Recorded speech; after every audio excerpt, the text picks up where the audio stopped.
I am levelling up too quickly. अध्याय 181। कुछ ही दिनों में जू वुवान ने सैकड़ों दवा वाली जड़ी बूटियां और बचा हुआ हिस्सा छिपा लिया था। अगर वह उन सभी को खा लेता तो कम से कम 9वीं क्यूई लेयर तक तो पहुंच ही जाता।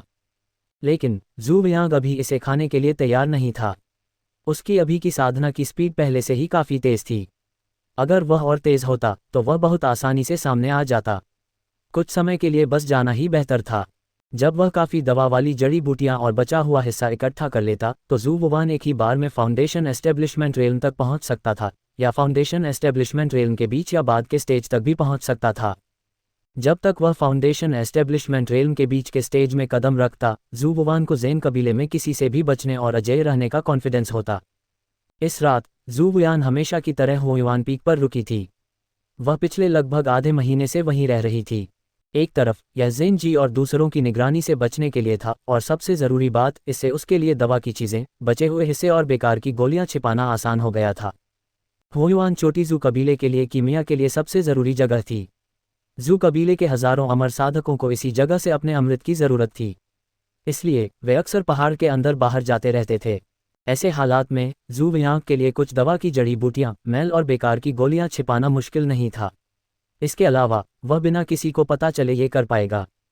इसके अलावा दवा की जड़ी बूटियों को छांटने और संभालने में एक छोटे एक्सपर्ट के तौर पर जू वुयान की रेप्यूटेशन फैलने के साथ कई कीमिया के ट्रेनी और यहाँ तक कि कीमियागर भी जू वुयान के पास दवा की जड़ी बूटियों को छांटने और संभालने के लिए आने लगे। इससे जाहिर है जू वुयान को और मौके मिले। हुयुआन पीक पर एक छिपे हुए अर्थफायर ग्रोटो में जू वुवान एक एक करके दवा वाली जड़ी बूटियां प्रोसेस कर रहा था। अपनी जिंदगी में पहली बार गोलियां रिफाइन करने की तैयारी कर रहा था। सही कहूं तो वह गोलियां रिफाइन कर रहा था, लेकिन इसे अभी असली गोली नहीं कहा जा सकता था। यह अर्थफायर ग्रोटो सिर्फ सबसे कम ग्रेड की अर्थफायर ग्रोटो थी। हुयुआन पीक पर ऐसी बहुत सारी थीं। दूर होने की वजह से दिन में ज़्यादा लोग इसका इस्तेमाल नहीं करते थे, रात की तो बात ही छोड़ दें। इसलिए जू वियांग ने गोलियां रिफाइन करने के लिए इस जगह को चुना।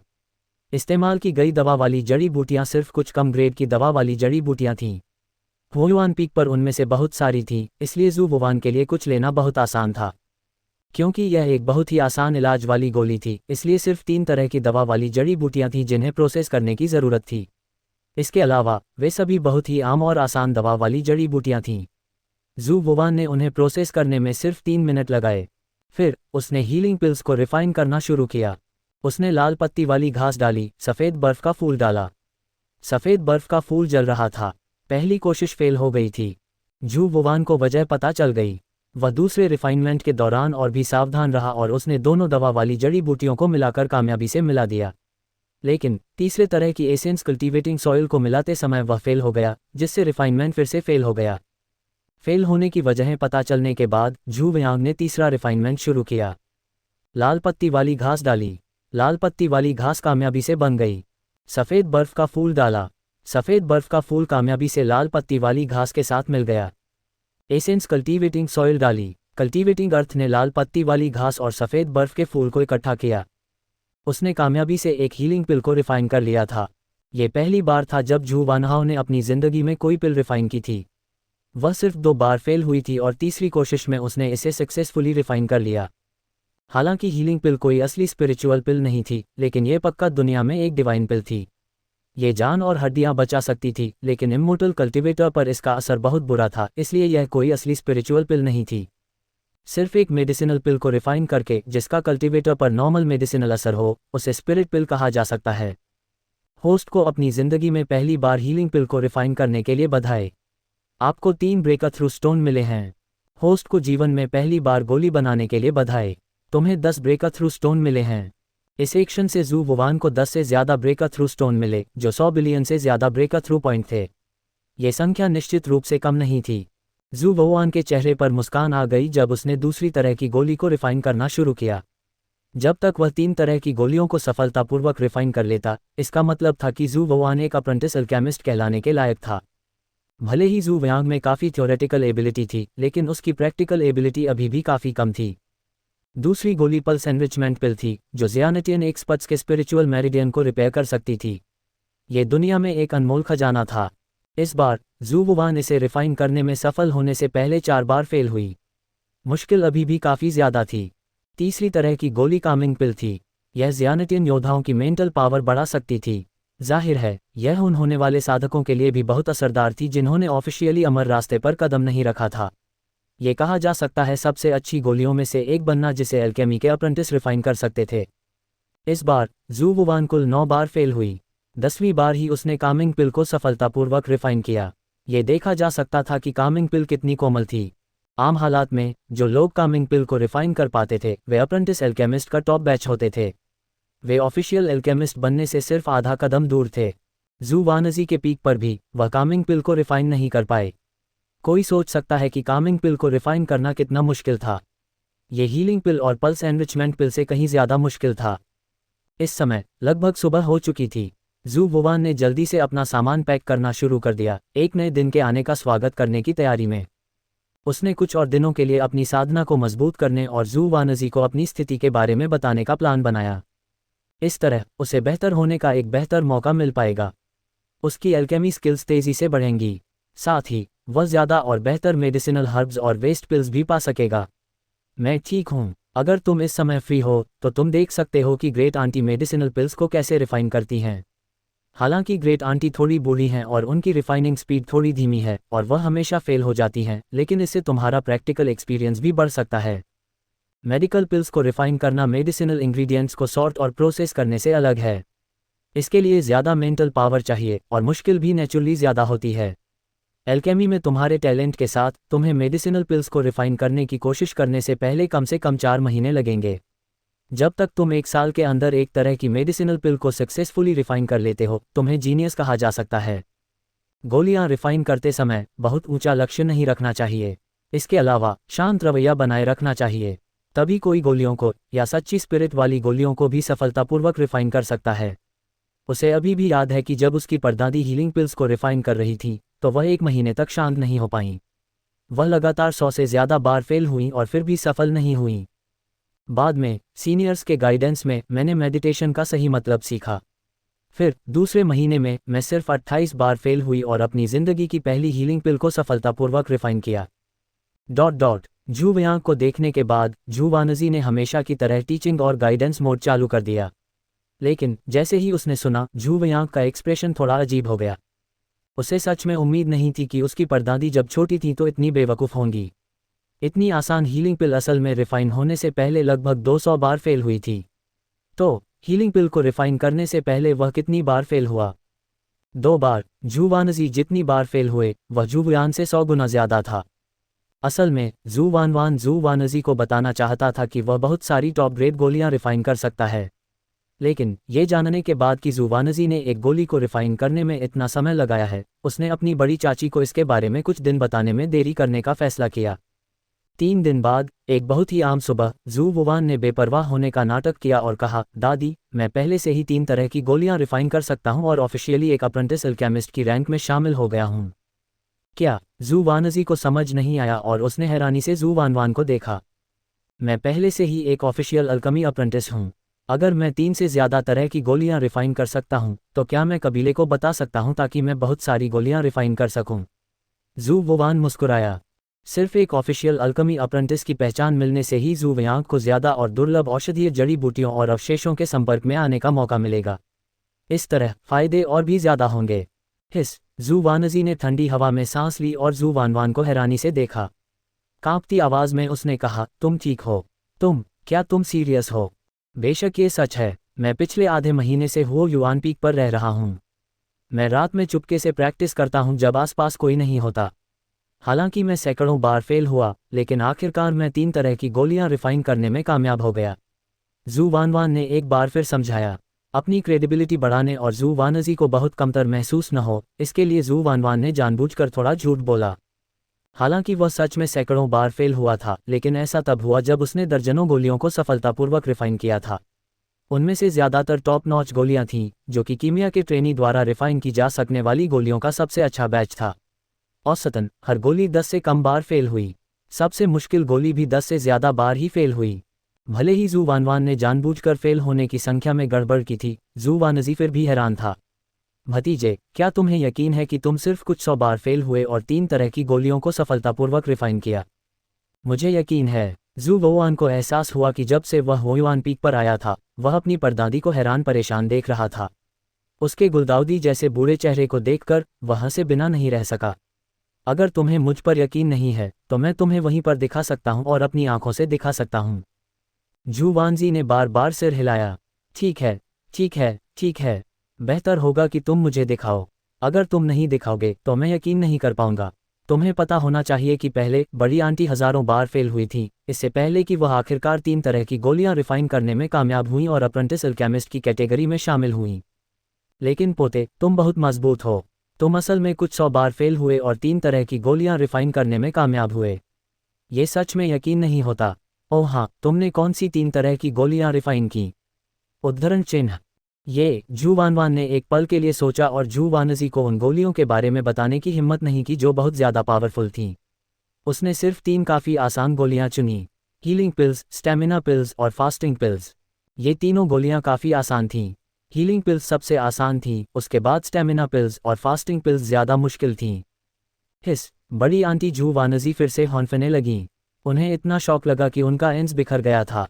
उस समय मैं सबसे आसान हीलिंग पिल्स को बेहतर बनाने से पहले सैकड़ों बार फेल हुई थी। मैंने जो दूसरी गोली चुनी वह भी स्टेमिना पिल्स थी, लेकिन मैं लगभग 3000 बार फेल हुई। अच्छे पोते, तुम सच में जीनियस हो। कुछ 100 बार फेल होने के बाद तुमने हीलिंग पिल, स्टेमिना पिल और फास्टिंग पिल को कामयाबी से बेहतर बनाया है। ऐसा टैलेंट हमारे हुयुआन पीक के पीक मास्टर सीनियर जू चुवानहुआई से कम नहीं है। अगर पीक मास्टर जू चुवानहुआई को तुम्हारे टैलेंट के बारे में पता चला तो वह तुम्हें अपना पर्सनल शिष्य बना सकते हैं। अपनी परदादी को देखकर, जो कान से कान तक मुस्कुरा रही थी, जू वुवान आह भरने से खुद को रोक नहीं पाए। कोई हैरानी नहीं कि उनकी परदादी ने 100 साल से ज़्यादा समय तक अलकमी की पढ़ाई की थी, लेकिन वह अभी भी अलकमी के ट्रेनी के दायरे में थी। ये सिर्फ एक ताकत की गोली थी, लेकिन असल में ये कामयाब होने से पहले 3000 से ज़्यादा बार फेल हुई थी। जब वह ताकत की गोली को रिफाइन कर रहे थे तो वह कुछ बार फेल हुए थे। ऐसा लग रहा था कि यह सिर्फ एक बार फेल हुई थी। विनम्र होने के बाद उनका टैलेंट हुयुआन पीक के पीक मास्टर के बराबर था। क्या वह चाहते थे कि ज़ेन कबीला उनसे जल भुनकर मर जाए? या उनकी परदादी बड़ा चढ़ाकर कह रही थीं? ऐसा लग रहा था कि उन्हें भविष्य में सावधान रहना होगा। उन्हें किसी को यह नहीं बताना चाहिए कि उनके पास कम समय में एक ऑफिशियल अल्केमिस्ट जितनी ताकत है। जू वानजी कुछ नहीं कर सके, लेकिन जब वह जू व्यांग को एक दूर ज़मीन के नीचे आग की गुफा में ले गई तो उसने आह भरी। भतीजे, ऐसा लगता है कि तुम्हारी दादी की जिंदगी भर की इच्छा तुम पर पूरी होने वाली है। अगर तुम कुछ ही दशकों में ऑफिशियल अल्केमिस्ट बन सकते हो और तुम्हारी दादी ही तुम्हें अल्कमी की साधना की दुनिया में ले आई थी, तो अगर तुम्हारी दादी मर भी गईं तो भी तुम्हें शांति मिलेगी।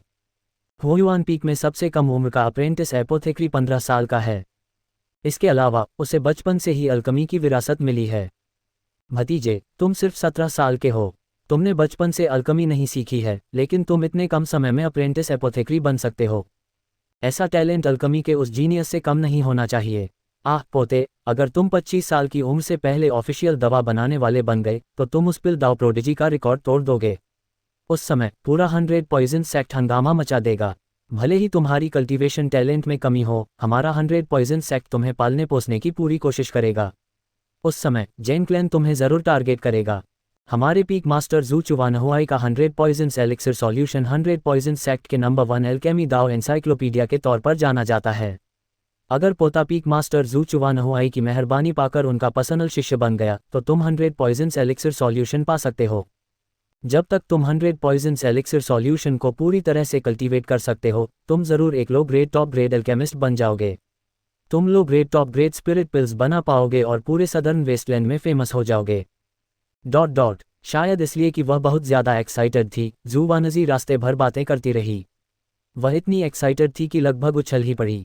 ये खास तौर पर इसलिए था क्योंकि जू व्यांग ने उसकी नज़रों के सामने हीलिंग पिल्स, स्टेमिना पिल्स और फास्टिंग पिल्स को रिफाइन किया। बड़ा चढ़ाकर कहने से बचने के लिए जू व्यांग जानबूझकर कई बार फेल हुई। लेकिन फिर भी जू वानजी उस सीन में खोई हुई थी। मुझे उम्मीद नहीं थी कि यह सब सच होगा। ग्रैंड नेफ्यू, तुम सच में बहुत कमाल के हो। इतनी कम उम्र में तुम 3 तरह की पिल्स को रिफाइन कर सकते हो और एक अप्रेंटिस अल्केमिस्ट बन सकते हो। तुम ग्रैंड से 10 गुना ज़्यादा ताकतवर हो। उस समय ग्रैंड आंट लगभग 50 साल की उम्र में ही अप्रेंटिस अल्केमिस्ट बनी थी।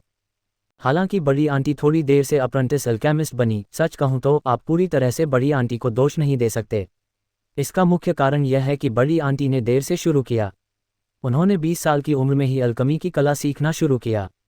अगर बड़ी आंटी ने तुम्हारी उम्र में अल्कमी की कला सीखना शुरू किया तो उन्हें नहीं 40 साल की उम्र से पहले अप्रेंटिस एपोथेक्री बनना मुमकिन है। पोता बहुत ताकतवर है। जब जू वानजी ने 3 तरह की गोलियों को कामयाबी से रिफाइन किया तो जू वानजी के मन में बस एक ही ख्याल आया। एक बूढ़ी औरत जो 50 साल की उम्र में अप्रेंटिस अल्केमिस्ट बनी थी, उसके लिए जू वानजी जो 17 साल की उम्र में अप्रेंटिस अल्केमिस्ट बनी, सच में एक राक्षस थी। नहीं, राक्षस भी इतना बड़ा चढ़ाकर नहीं कहा जाएगा। कहा जाता था कि पीक मास्टर जू चुवानहुआई भी 20 साल की उम्र में अप्रेंटिस एपोथेक्री बन गए थे। जू वुवान उनसे 3 साल पहले अप्रेंटिस एपोथेक्री बन गए थे। जू वानजी को यकीन था कि जू चुवानहुआई भी स्वर्ग के ऐसे घमंडी बेटे को मना नहीं करेंगे और शायद उन्हें अपना पर्सनल शिष्य भी बना लें। इसलिए जू वानजी उत्साह से जू वुवान को जू चुवानहुआई से मिलने ले गए। कई चेकपॉइंट से गुजरने और कई बार रिपोर्ट करने के बाद आखिरकार उन्हें जू चुवानहुआई दिखा, जिसने अभी अभी एक कम ग्रेड वाली बेहतर ग्रेड स्पिरिट पिल को रिफाइन किया था। जू चुवानहुआई लगभग 200 साल का था, जू वानजी से थोड़ा बड़ा। वह मूंछों वाला एक अधेड़ उम्र का आदमी लग रहा था। जब उसने जू वानजी और जू वुयान को देखा और जू वानजी को जू वुयान के अल्कमी में टैलेंट के बारे में शेखी बघारते सुना तो वह उतना खुश नहीं हुआ जितना जू वानजी ने उम्मीद की थी। इसके बजाय उसने भौहें चढ़ा लीं। जब वह इस दुनिया में था तब से ही वह एक टॉप क्लास फार्मासिस्ट था, इसीलिए वह कुछ ही महीनों में एक ट्रेनी फार्मासिस्ट बन गया। हालांकि उसकी काबिलियत खराब नहीं है, फिर भी हमारे हुयुआन पीक में कुछ ऐसे हैं। यह अफसोस की बात है कि मेरा कल्टीवेशन फाउंडेशन खत्म हो गया है और मैं इस जिंदगी में फाउंडेशन एस्टेब्लिशमेंट स्टेज में कदम नहीं रख पाऊंगा। इसका मतलब है कि मैं अपनी बाकी जिंदगी एक लो लेवल मिडिल लेवल एल्केमिस्ट रहूंगा और मैं लो लेवल हाई लेवल एल्केमिस्ट नहीं बन पाऊंगा। आखिर लो लेवल हाई लेवल एल्केमिस्ट बनने के लिए अपनी ताकत भी बहुत ज़रूरी है। कम से कम एक फाउंडेशन एस्टेब्लिशमेंट कल्टीवेटर तो होना ही चाहिए।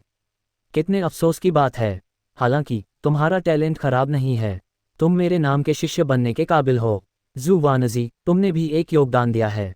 मैं तुम्हें भविष्य में सज़ा नहीं दूंगा, लेकिन आपका पोता यहीं रहकर अल्कमी सीखेगा और जल्द से जल्द ऑफिशियल अल्केमिस्ट बन जाएगा।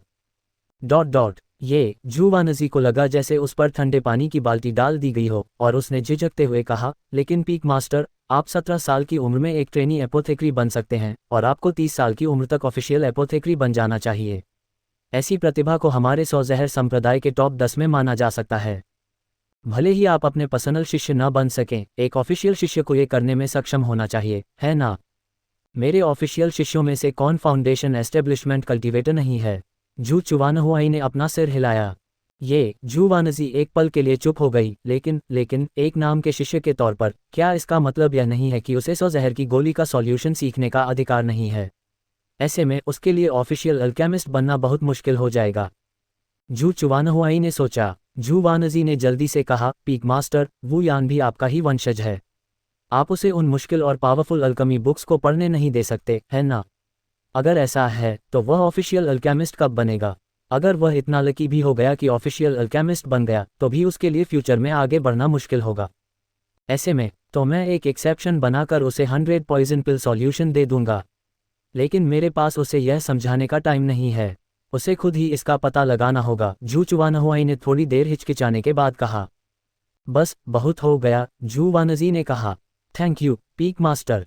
जब वह जू चुवानहुआई के घर से निकला तो जू वुवान के हाथ में 100 पॉइजन एलिक्सिर सॉल्यूशन की एक कॉपी थी। ये 100 पॉइजन सेक्ट में नंबर 1 एल्केमी मैनुअल भी था। शायद उसे डर था कि जू वानवान निराश हो जाएगी, इसलिए जू वानजी ने उसे दिलासा दिया, मैं ठीक हूँ। असल में तुम्हारा एल्केमी टैलेंट सच में बुरा नहीं है। मार्शल आर्ट्स के रास्ते में आते हुए अपनी एल्केमी स्किल्स को इस लेवल तक बढ़ाना तुम्हें पक्का एल्केमी का जीनियस कहा जा सकता है। बस बात यह है कि पीक मास्टर ने इस बात पर ध्यान नहीं दिया और टैलेंट को पहचान नहीं पाए।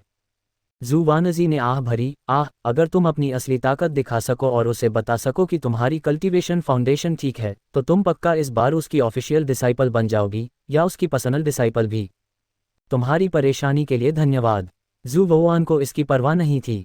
ऑफिशियल शिष्यों और डायरेक्ट शिष्यों की तुलना में जिन पर ज्यादा पाबंदियां थीं, उसने इन नेम शिष्य बनना पसंद किया। मेरी समझने की क्षमता खराब नहीं है। इस 100 पॉइजन पिल सॉल्यूशन को समझना मुश्किल नहीं है।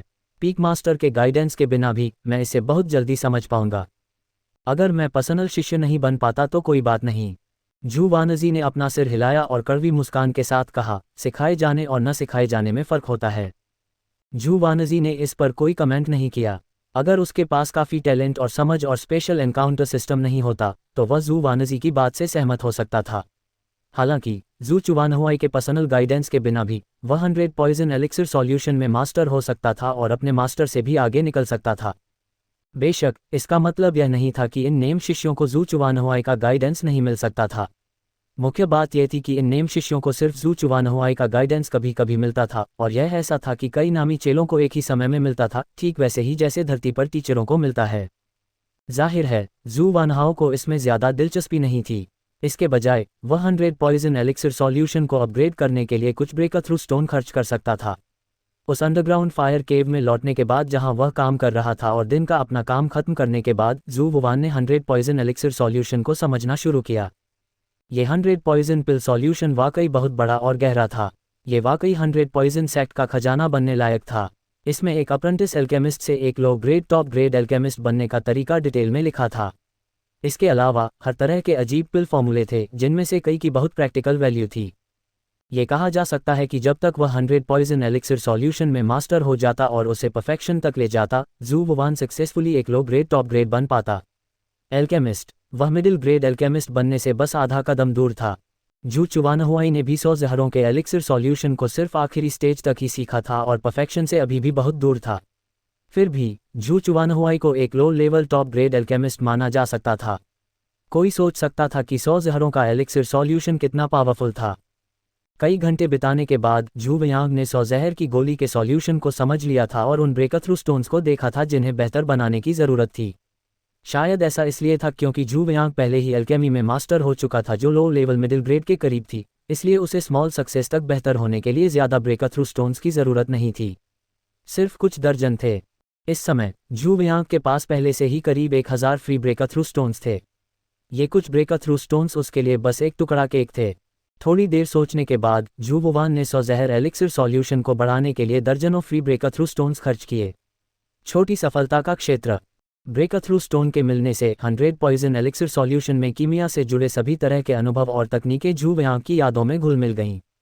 ऐसा लग रहा था कि जू वयांग ने खुद सालों तक 100 पॉइजन एलिक्सिर सॉल्यूशन में खुद को डुबो रखा था और उसे पूरी तरह समझ लिया था। यहाँ तक कि प्रैक्टिकल अनुभव और तकनीकें भी उसकी यादों में थीं। जू वयांग को उन्हें पूरी तरह से मास्टर करने के लिए बस कुछ प्रैक्टिकल काम करने की ज़रूरत थी। होस्ट को अपनी ज़िंदगी में पहली बार स्मॉल सक्सेस रेलम के लिए 100 पॉइजन पिल सॉल्यूशन बनाने के लिए बधाई। आपको 100 ब्रेकर थ्रू स्टोन्स मिले हैं। होस्ट को अपनी ज़िंदगी में पहली बार low level middle grade alchemist बनने के लिए बधाई। आपको 200 ब्रेकर थ्रू स्टोन मिले हैं। उसी समय जू वयांग की पिल रिफाइनिंग स्किल्स को भी लो लेवल मिडिल ग्रेड एल्केमिस्ट के रैंक तक प्रमोट किया गया था। वह स्पिरिट पिल्स को रिफाइन कर सकती थी जो ऑरा रिफाइनिंग दायरे के 10वें लेवल पर कल्टीवेटर्स के लिए बहुत काम की थीं। 17 साल के लो लेवल मिडिल लेवल एल्केमिस्ट पूरे सदर्न वेस्टलैंड में बहुत कम थे। जब जू चुवानहुआई 17 साल का था तो वह मुश्किल से एक अप्रेंटिस एल्केमिस्ट बन पाया था। थोड़ा मुस्कुराते हुए जू वुवान ने 3 तरह की स्पिरिचुअल पिल्स को रिफाइन करने के लिए समय निकालने की तैयारी की। जब तक वह असल प्रैक्टिस में 3 तरह की स्पिरिचुअल पिल्स को रिफाइन कर सकता था, इसका मतलब था कि जू वुवान ऑफिशियल एल्केमिस्ट के रैंक में आ गया था। भले ही उसे असली ऑपरेशन की याद थी, जू वुवान ने पहले कभी पर्सनली ऐसा नहीं किया था। उसके लिए ये कहना नामुमकिन नहीं था कि वह एक लो ग्रेड मिडिल ग्रेड था। एल्केमिस्ट। हल्की मुस्कान के साथ जू वुवान मेडिसिनल हर्ब वेयरहाउस को छांटने चली गई। एक अप्रेंटिस एल्केमिस्ट और जू चुवानहुआई की नाम की शिष्या बनने के बाद हुआन पीक में जू वुवान का रुतबा भी काफ़ी बढ़ गया था। वह अब ऊंचे लेवल के मेडिसिनल हर्ब वेयरहाउस के संपर्क में आने के लायक थी। इस तरह इसका मतलब ये भी था कि जू वयांग के पास बेहतर मेडिसिनल हर्ब पाने का मौका था। इन मेडिसिनल हर्ब वेयरहाउस में हज़ारों कैटी अलग अलग मेडिसिनल हर्ब थीं। हालांकि मैनेजमेंट काफ़ी सख्त था, लेकिन उनसे कुछ टुकड़े टुकड़े मिलना ज़्यादा मुश्किल नहीं था। हुआन पीक पर मेडिसिनल हर्ब के सबसे सख्त मैनेजमेंट वाली जगह असल में बाहर निकलने का रास्ता थी। हुआन पीक के एल्केमी अप्रेंटिस और ऑफिशियल एल्केमिस्ट को हुआन पीक से मेडिसिनल हर्ब ले जाने से रोकने के लिए बाहर निकलने के रास्ते को बहुत सख्ती से चेक किया गया था। यहाँ तक कि जू वयांग को भी हुआन से मेडिसिनल हर्ब ले जाना मुश्किल लगा। लेकिन हुआन पीक का अंदरूनी मैनेजमेंट काफ़ी ढीला था। इस दौरान जू वुवान ने जो दवा वाली जड़ी बूटियाँ, मैल और बेकार गोलियाँ जमा की थीं, उन्हें हुआन पीक में एक दूर ज़मीन के नीचे बनी आग की गुफा की पत्थर की दीवार में छिपा दिया गया था, क्योंकि उन्हें बाहर नहीं निकाला जा सकता था। ऐसे हालात में जू वुवान के लिए गोलियों को रिफाइन करने के लिए कुछ दवा वाली जड़ी बूटियाँ चुपके से जमा करना ज़्यादा मुश्किल नहीं था। कुछ ही दिनों में जू वयांग ने स्पिरिट गोलियों के लिए दर्जनों चीजें चुपके से जमा कर ली थीं। एक अंधेरी और तेज हवा वाली रात में उसे तेज आग वाली एक आग की गुफा मिली और उसने असली स्पिरिट गोलियों को रिफाइन करने की कोशिश करने की तैयारी की। ची गैदरिंग पिल, यह एक कम ग्रेड की स्पिरिट गोली थी और यह ची रिफाइनमेंट करने वालों के लिए सबसे ज्यादा इस्तेमाल होने वाली स्पिरिट गोलियों में से एक थी। 100 पॉइजन सेक्ट, जो मुख्य स्पिरिट गोलियां रोजाना ची रिफाइनमेंट करने वालों को बांटता था, वे ची गैदरिंग पिल्स थीं जो शुरुआती और बीच के ची रिफाइनमेंट में मदद कर सकती थीं। साधक आध्यात्मिक ऊर्जा इकट्ठा करते हैं और अपने सुधार को तेज करते हैं। एक ची गैदरिंग पिल की कीमत लगभग 2 कम ग्रेड स्पिरिट स्टोन थी और इसकी कीमत कम ग्रेड स्पिरिट स्टोन की सिर्फ 1/3 थी। पहली स्पिरिट पिल जिसे जू वुवान रिफाइन करने की तैयारी कर रहा था वह ची गैदरिंग पिल थी। ची गैदरिंग पिल को रिफाइन करने का तरीका उसके दिमाग में आया। जू वुवान ने सबसे पहले अलग अलग दवा वाली जड़ी बूटियों को प्रोसेस करना शुरू किया। कई दवा वाली जड़ी बूटियों को प्रोसेस करने में लगभग 10 मिनट लगाने के बाद जू वुवान ने चियमशिंग पिल को रिफाइन करना शुरू किया। खुबानी के छिलके को गोली की भट्टी के बाईं ओर चिपका दिया गया, एंजेलिका की पत्तियों को पीसकर पाउडर बना दिया गया और हुआंग नानजी को पिघलाकर लिक्विड बना दिया गया। सब कुछ सही तरीके से हुआ।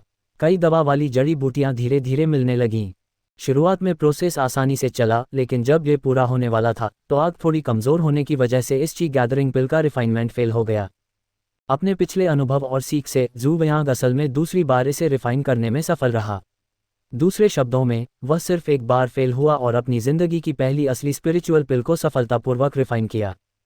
उसने एक से ज्यादा स्पिरिट स्टोन कमाए थे। ये पहली बार था जब जू वुवान ने कोई ऑफिशियल स्पिरिट पिल रिफाइन की थी और यह उसका पहली बार क्यूई गैदरिंग पिल को रिफाइन करने का भी था। सक्सेस रेट पहले से ही बहुत ज्यादा था। बस कुछ और रिफाइनमेंट के साथ वह शायद 100% सक्सेस रेट हासिल कर लेती। आम हालात में एक low level top grade alchemist का भी सक्सेस रेट लगभग 80% ही होता। ये देखा जा सकता था कि जू वुवान कितना मजबूत था। बेशक एक और बहुत ज़रूरी वजह थी, जू वयांग की मेंटल पावर बहुत मजबूत थी। हेवनली आइस टेक्निक की साधना करने और उसे परफेक्शन दायरे तक ले जाने के बाद जू वयांग की मानसिक शक्ति एक फाउंडेशन एस्टेब्लिशमेंट कल्टीवेटर से ज़रा भी कम नहीं थी, बल्कि ये और भी ज़्यादा मजबूत थी। मेरिडियन बनाने वाली गोली, ची गैदरिंग पिल को सफलतापूर्वक रिफाइन करने के बाद जू वुवान ने दूसरी तरह की स्पिरिचुअल गोली मेरिडियन बिल्डिंग पिल को रिफाइन करना शुरू किया। यह एक स्पिरिचुअल गोली थी जिसे मुश्किल से low grade mid grade spiritual गोलियों में गिना जाता था। ये ची कंडेंसेशन कल्टीवेटर के लिए अपने अमर मेरिडियन बनाने में बहुत काम की थी।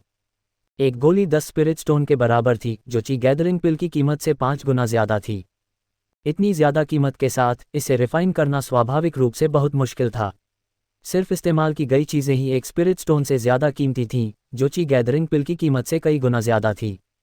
मेरिडियन बिल्डिंग पिल के रिफाइनिंग तरीके को कुछ और बार ध्यान से देखने के बाद जू वुवान ने मटेरियल को प्रोसेस करना और मेरिडियन बिल्डिंग पिल को रिफाइन करना शुरू किया। उसके हाथ बहते पानी की तरह थे क्योंकि उसने आसानी से लगभग 10 तरह की मेडिसिनल जड़ी बूटियां प्रोसेस कर लीं। फिर उसने अर्थ फायर का टेम्परेचर कंट्रोल करना शुरू किया और तैयार मेडिसिनल जड़ी बूटियां डालने की तैयारी की। पहली एक एलिमेंटलिस्ट घास थी, दूसरी एक वॉइड रिटन फ्लावर थी और तीसरी अभी डाली ही थी कि पिल फनेस से एक धीमी आवाज आए। पहला रिफाइनमेंट फेल हो गया था। जू वयांग ने पिल फनेस को नीचे उतारा और फेल होने का कारण ढूंढना शुरू किया। आखिर में उसने पाया कि पिल फनेस को ठीक से साफ नहीं किया गया था और अंदर धूल के कुछ तारे थे, जिससे पिल रिफाइनमेंट फेल हो गया। कारण पता चलने के बाद जू वुवान ने दूसरा रिफाइनमेंट शुरू किया। 10 मिनट बाद वह फिर से फेल हो गया। फिर तीसरी बार, चौथी बार, 5वीं बार, 8वीं कोशिश में वह आखिरकार एक हरे मेरिडियन बिल्डिंग पिल को रिफाइन करने में कामयाब हो गया। जड़ी बूटियों की कीमत 13 लो ग्रेड स्पिरिट स्टोन थी। मेरिडियन फोजिंग पिल 10 लो ग्रेड स्पिरिट स्टोन की थी, इसलिए उसे 3 लो ग्रेड स्पिरिट स्टोन देने पड़े। हालांकि ये पहली बार था जब वह रिफाइन कर रहा था। इतना सक्सेस रेट पहले से ही बहुत चौंकाने वाला था। उसके लिए पैसे हारना बहुत नॉर्मल था। जू वुवान ने मेरिडियन फोजिंग पिल को फिर से रिफाइन किया। इस बार वह 5 बार फेल हुआ और मेरिडियन फोजिंग पिल को रिफाइन किया। उसने 3 लो ग्रेड स्पिरिट स्टोन कमाए। जू वुवान थोड़ा मुस्कुराया। वह तीसरी कोशिश में सिर्फ 2 बार फेल हुआ था और मेरिडियन बिल्डिंग पिल को रिफाइन करने में कामयाब रहा था। ये देखकर कि सक्सेस रेट पहले से ही ठीक ठाक था, जू वुयान ने तीसरी तरह की स्पिरिट पिल को रिफाइन करना शुरू कर दिया। जब तक ये सफल रहा, जू वुयान एक लंबा, अमीर और सुंदर कल्टीवेटर बनने के लिए सफलतापूर्वक आगे बढ़ सकता था। हर ऑफिशियल दवा विक्रेता एक लंबा, अमीर और सुंदर कल्टीवेटर था। क्यूई रिटर्निंग पिल, ये top low grade mid level spirit pills में से एक थी और इसकी मुश्किल लगभग आम लो grade superior level spirit pills के बराबर थी।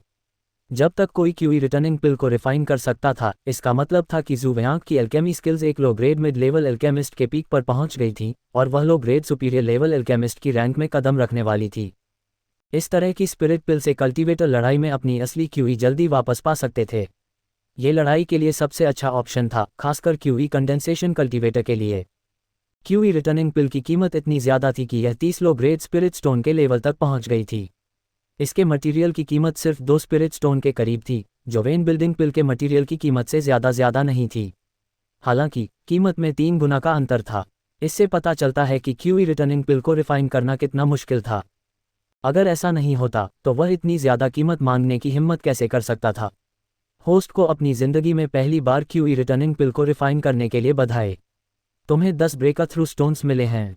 शायद ऐसा इसलिए था क्योंकि उसे क्यूई गैदरिंग पिल और मेरिडियन बिल्डिंग पिल को रिफाइन करने का अनुभव था, लेकिन जब वह क्यूई रिटर्निंग पिल को रिफाइन कर रहा था तो जू वुवान सिर्फ 10 बार फेल हुआ, इससे पहले कि वह क्यूई रिटर्निंग पिल को सफलतापूर्वक रिफाइन कर पाता। तब से उसने 3 तरह की स्पिरिट पिल्स को रिफाइन करने का तरीका पूरी तरह से समझ लिया। इसका मतलब यह भी था कि जू वुवान एक ऑफिशियल अल्केमिस्ट कहलाने के काबिल था और एक लो level middle level official alchemist भी। हुयुआन पीक पर भी वह एक अपर मिडिल लेवल अल्केमिस्ट था। चाहे थ्योरी हो या प्रैक्टिस, जू वुयान ने उन्हें पूरी तरह से एक साथ मिला दिया। जू वान ने अपनी दादी की जिंदगी भर की इच्छा पूरी करने में 1 महीने से भी कम समय लगाया। हालांकि अपनी दादी और हुयुआन पीक के लोगों की साइकोलॉजिकल सहनशक्ति के कारण, और सबसे ज़रूरी बात, हवा जंगल में खड़े पेड़ को नष्ट कर देती थी, जू वयांग फिलहाल खुद को सबके सामने लाने के लिए तैयार नहीं था। वह कुछ महीने इंतज़ार करने को तैयार था, या तब तक इंतज़ार करने को तैयार था जब तक वह फाउंडेशन एस्टेब्लिशमेंट स्टेज तक नहीं पहुंच जाता, फिर सबको ये बताने का सही मौका ढूंढता कि वह पहले ही ऑफिशियल अल्केमिस्ट बनने के लिए आगे बढ़ चुका है। इस तरह इस जिंदगी में जू वानजी का सपना पूरा हो जाएगा और जू वानवान को भी बेहतर ट्रीटमेंट और ज़्यादा मौके मिलेंगे। जब जू वानहाओ को ऑफिशियल अल्केमिस्ट के तौर पर प्रमोट किया गया तो जेन जी को भी खबर मिली कि जू वानहाओ हुयुआन पीक का अल्केमिस्ट अप्रेंटिस बन गया है और उसने अल्केमी का रास्ता चुन लिया है। ज़्यादा दूर नहीं हुयुआन पीक को देखकर जेन जी का चेहरा थोड़ा घबराया हुआ और चिढ़ा हुआ था। जू वयांग एक कछुआ है ना? वह अभी 3 महीने के लिए बुक कलेक्शन पीक की पत्थर की बिल्डिंग में छिपा था और पलक झपकते ही वह लगभग 1 महीने के लिए हुयुआन पीक में छिप गया। क्या उसे बोरियत नहीं होती? उद्धरण चिन्ह डॉट। आखिर यह आदमी मार्शल आर्ट्स का माहिर है। उसने 10 साल की उम्र में मार्शल आर्ट्स से इस रास्ते पर कदम रखा था। अपनी ताकत बढ़ाने के बजाय उसने अचानक कीमिया की तरफ क्यों रुख किया? ये सच में हैरान करने वाला है। अब जब वह एक ट्रेनी दवाई वाला बन गया है तो उसे हमेशा हुयुआन पीक पर रहना होगा। उस पर नज़र रखना और भी मुश्किल हो जाएगा। हम हमेशा अपने जासूस को उसका पीछा करने नहीं दे सकते, है ना? अगर हम ऐसा करते हैं तो हम बहुत जल्दी एक्सपोज हो जाएंगे। छठी क्यूई लेयर का एक छोटा सा कल्टीवेटर हमारे जेन क्लैन के एक जासूस को बर्बाद करने के काबिल कैसे हो सकता है? बेहतर होगा कि इस मामले की रिपोर्ट डीकन नियान को कर दी जाए। मैं अभी कुछ नहीं कर सकता। एक मॉनिटर के तौर पर जेन जी साफ तौर पर काबिल नहीं था। जू वुयान के लिए वह जो खतरा और अर्जेंसी लाया वह क्राउन प्रिंस के महल में उन हिजड़ों और नौकर लड़कियों जितनी भी बड़ी नहीं थी। अगर वह हुयुआन पीक में नहीं भी छिपा होता तो भी जू वुयान को भरोसा था कि वह बाहर उससे निपट सकती है। लेकिन इससे निश्चित रूप से बहुत समय की देरी होती, जिससे जू वुयान की सुधार की गति धीमी हो जाती और वह अल्केमी स्किल्स को विकसित नहीं कर पाती। इसलिए उसके लिए हुयुआन पीक में रहना बेहतर था। जू वुयान की साधना में स्वर्ग और पृथ्वी की आध्यात्मिक ऊर्जा की ज़्यादा ज़रूरत नहीं थी। इसके उलट वह हुयुआन पीक पर ज़्यादा ब्रेकर थ्रू स्टोन कमा सकता था। इसलिए इस जगह को जू वुयान के लिए एक खजाने की ज़मीन माना जा सकता था। हालांकि जेन जी और दूसरों की पब्लिसिटी की वजह से जू वुयान की 100 पॉइजन सेक्ट में रेप्यूटेशन उस समय काफ़ी ख़राब थी। हालांकि वह जू वुयान के लिए काफ़ी ब्रेकर थ्रू स्टोन ला चुका था। होस्ट को बधाई हो कि तुमने अपनी ज़िंदगी में पहली बार 100 पॉइजन सेक्ट से टर्टल कल्टीवेटर निकनेम पाया। तुम्हें 3 ब्रेकर थ्रू स्टोन्स मिले हैं। होस्ट को बधाई हो कि तुमने अपनी ज़िंदगी में पहली बार 100 पॉइजन सेक्ट के बेवकूफ़ टैलेंट का निकनेम पाया। तुम्हें 5 ब्रेकर थ्रू स्टोन्स मिले हैं। होस्ट को बधाई हो कि तुमने अपनी ज़िंदगी में पहली बार 100 पॉइजन सेक्ट का मजाक बनने के लिए। तुम्हें 10 ब्रेकर थ्रू स्टोन्स मिले हैं। जू वयांग ने इन अच्छे नामों को ऐसे ट्रीट किया जैसे उसने उन्हें कभी देखा ही ना हो। जू वयांग, जिसने 9 झाओ नेशन में हवा और पाले का सामना किया था, उसे सच में नहीं लगा कि ये बुरे नाम कुछ भी थे। इसके उलट इन 100 पॉइजन सेक्ट के चेलों के मजाक और मजाक के बीच जू वुयान को और भी ज़्यादा ब्रेकर थ्रू स्टोन्स मिले थे। उसकी साधना की स्पीड बढ़ गई और वह ची रिफाइनमेंट दायरे के 9वें लेवल तक पहुंचने वाला था। पालथी मार कर बैठा, ज़ुवुयान स्पिरिट फोर्जिंग इम्मोर्टल को बाहर निकाल रहा था।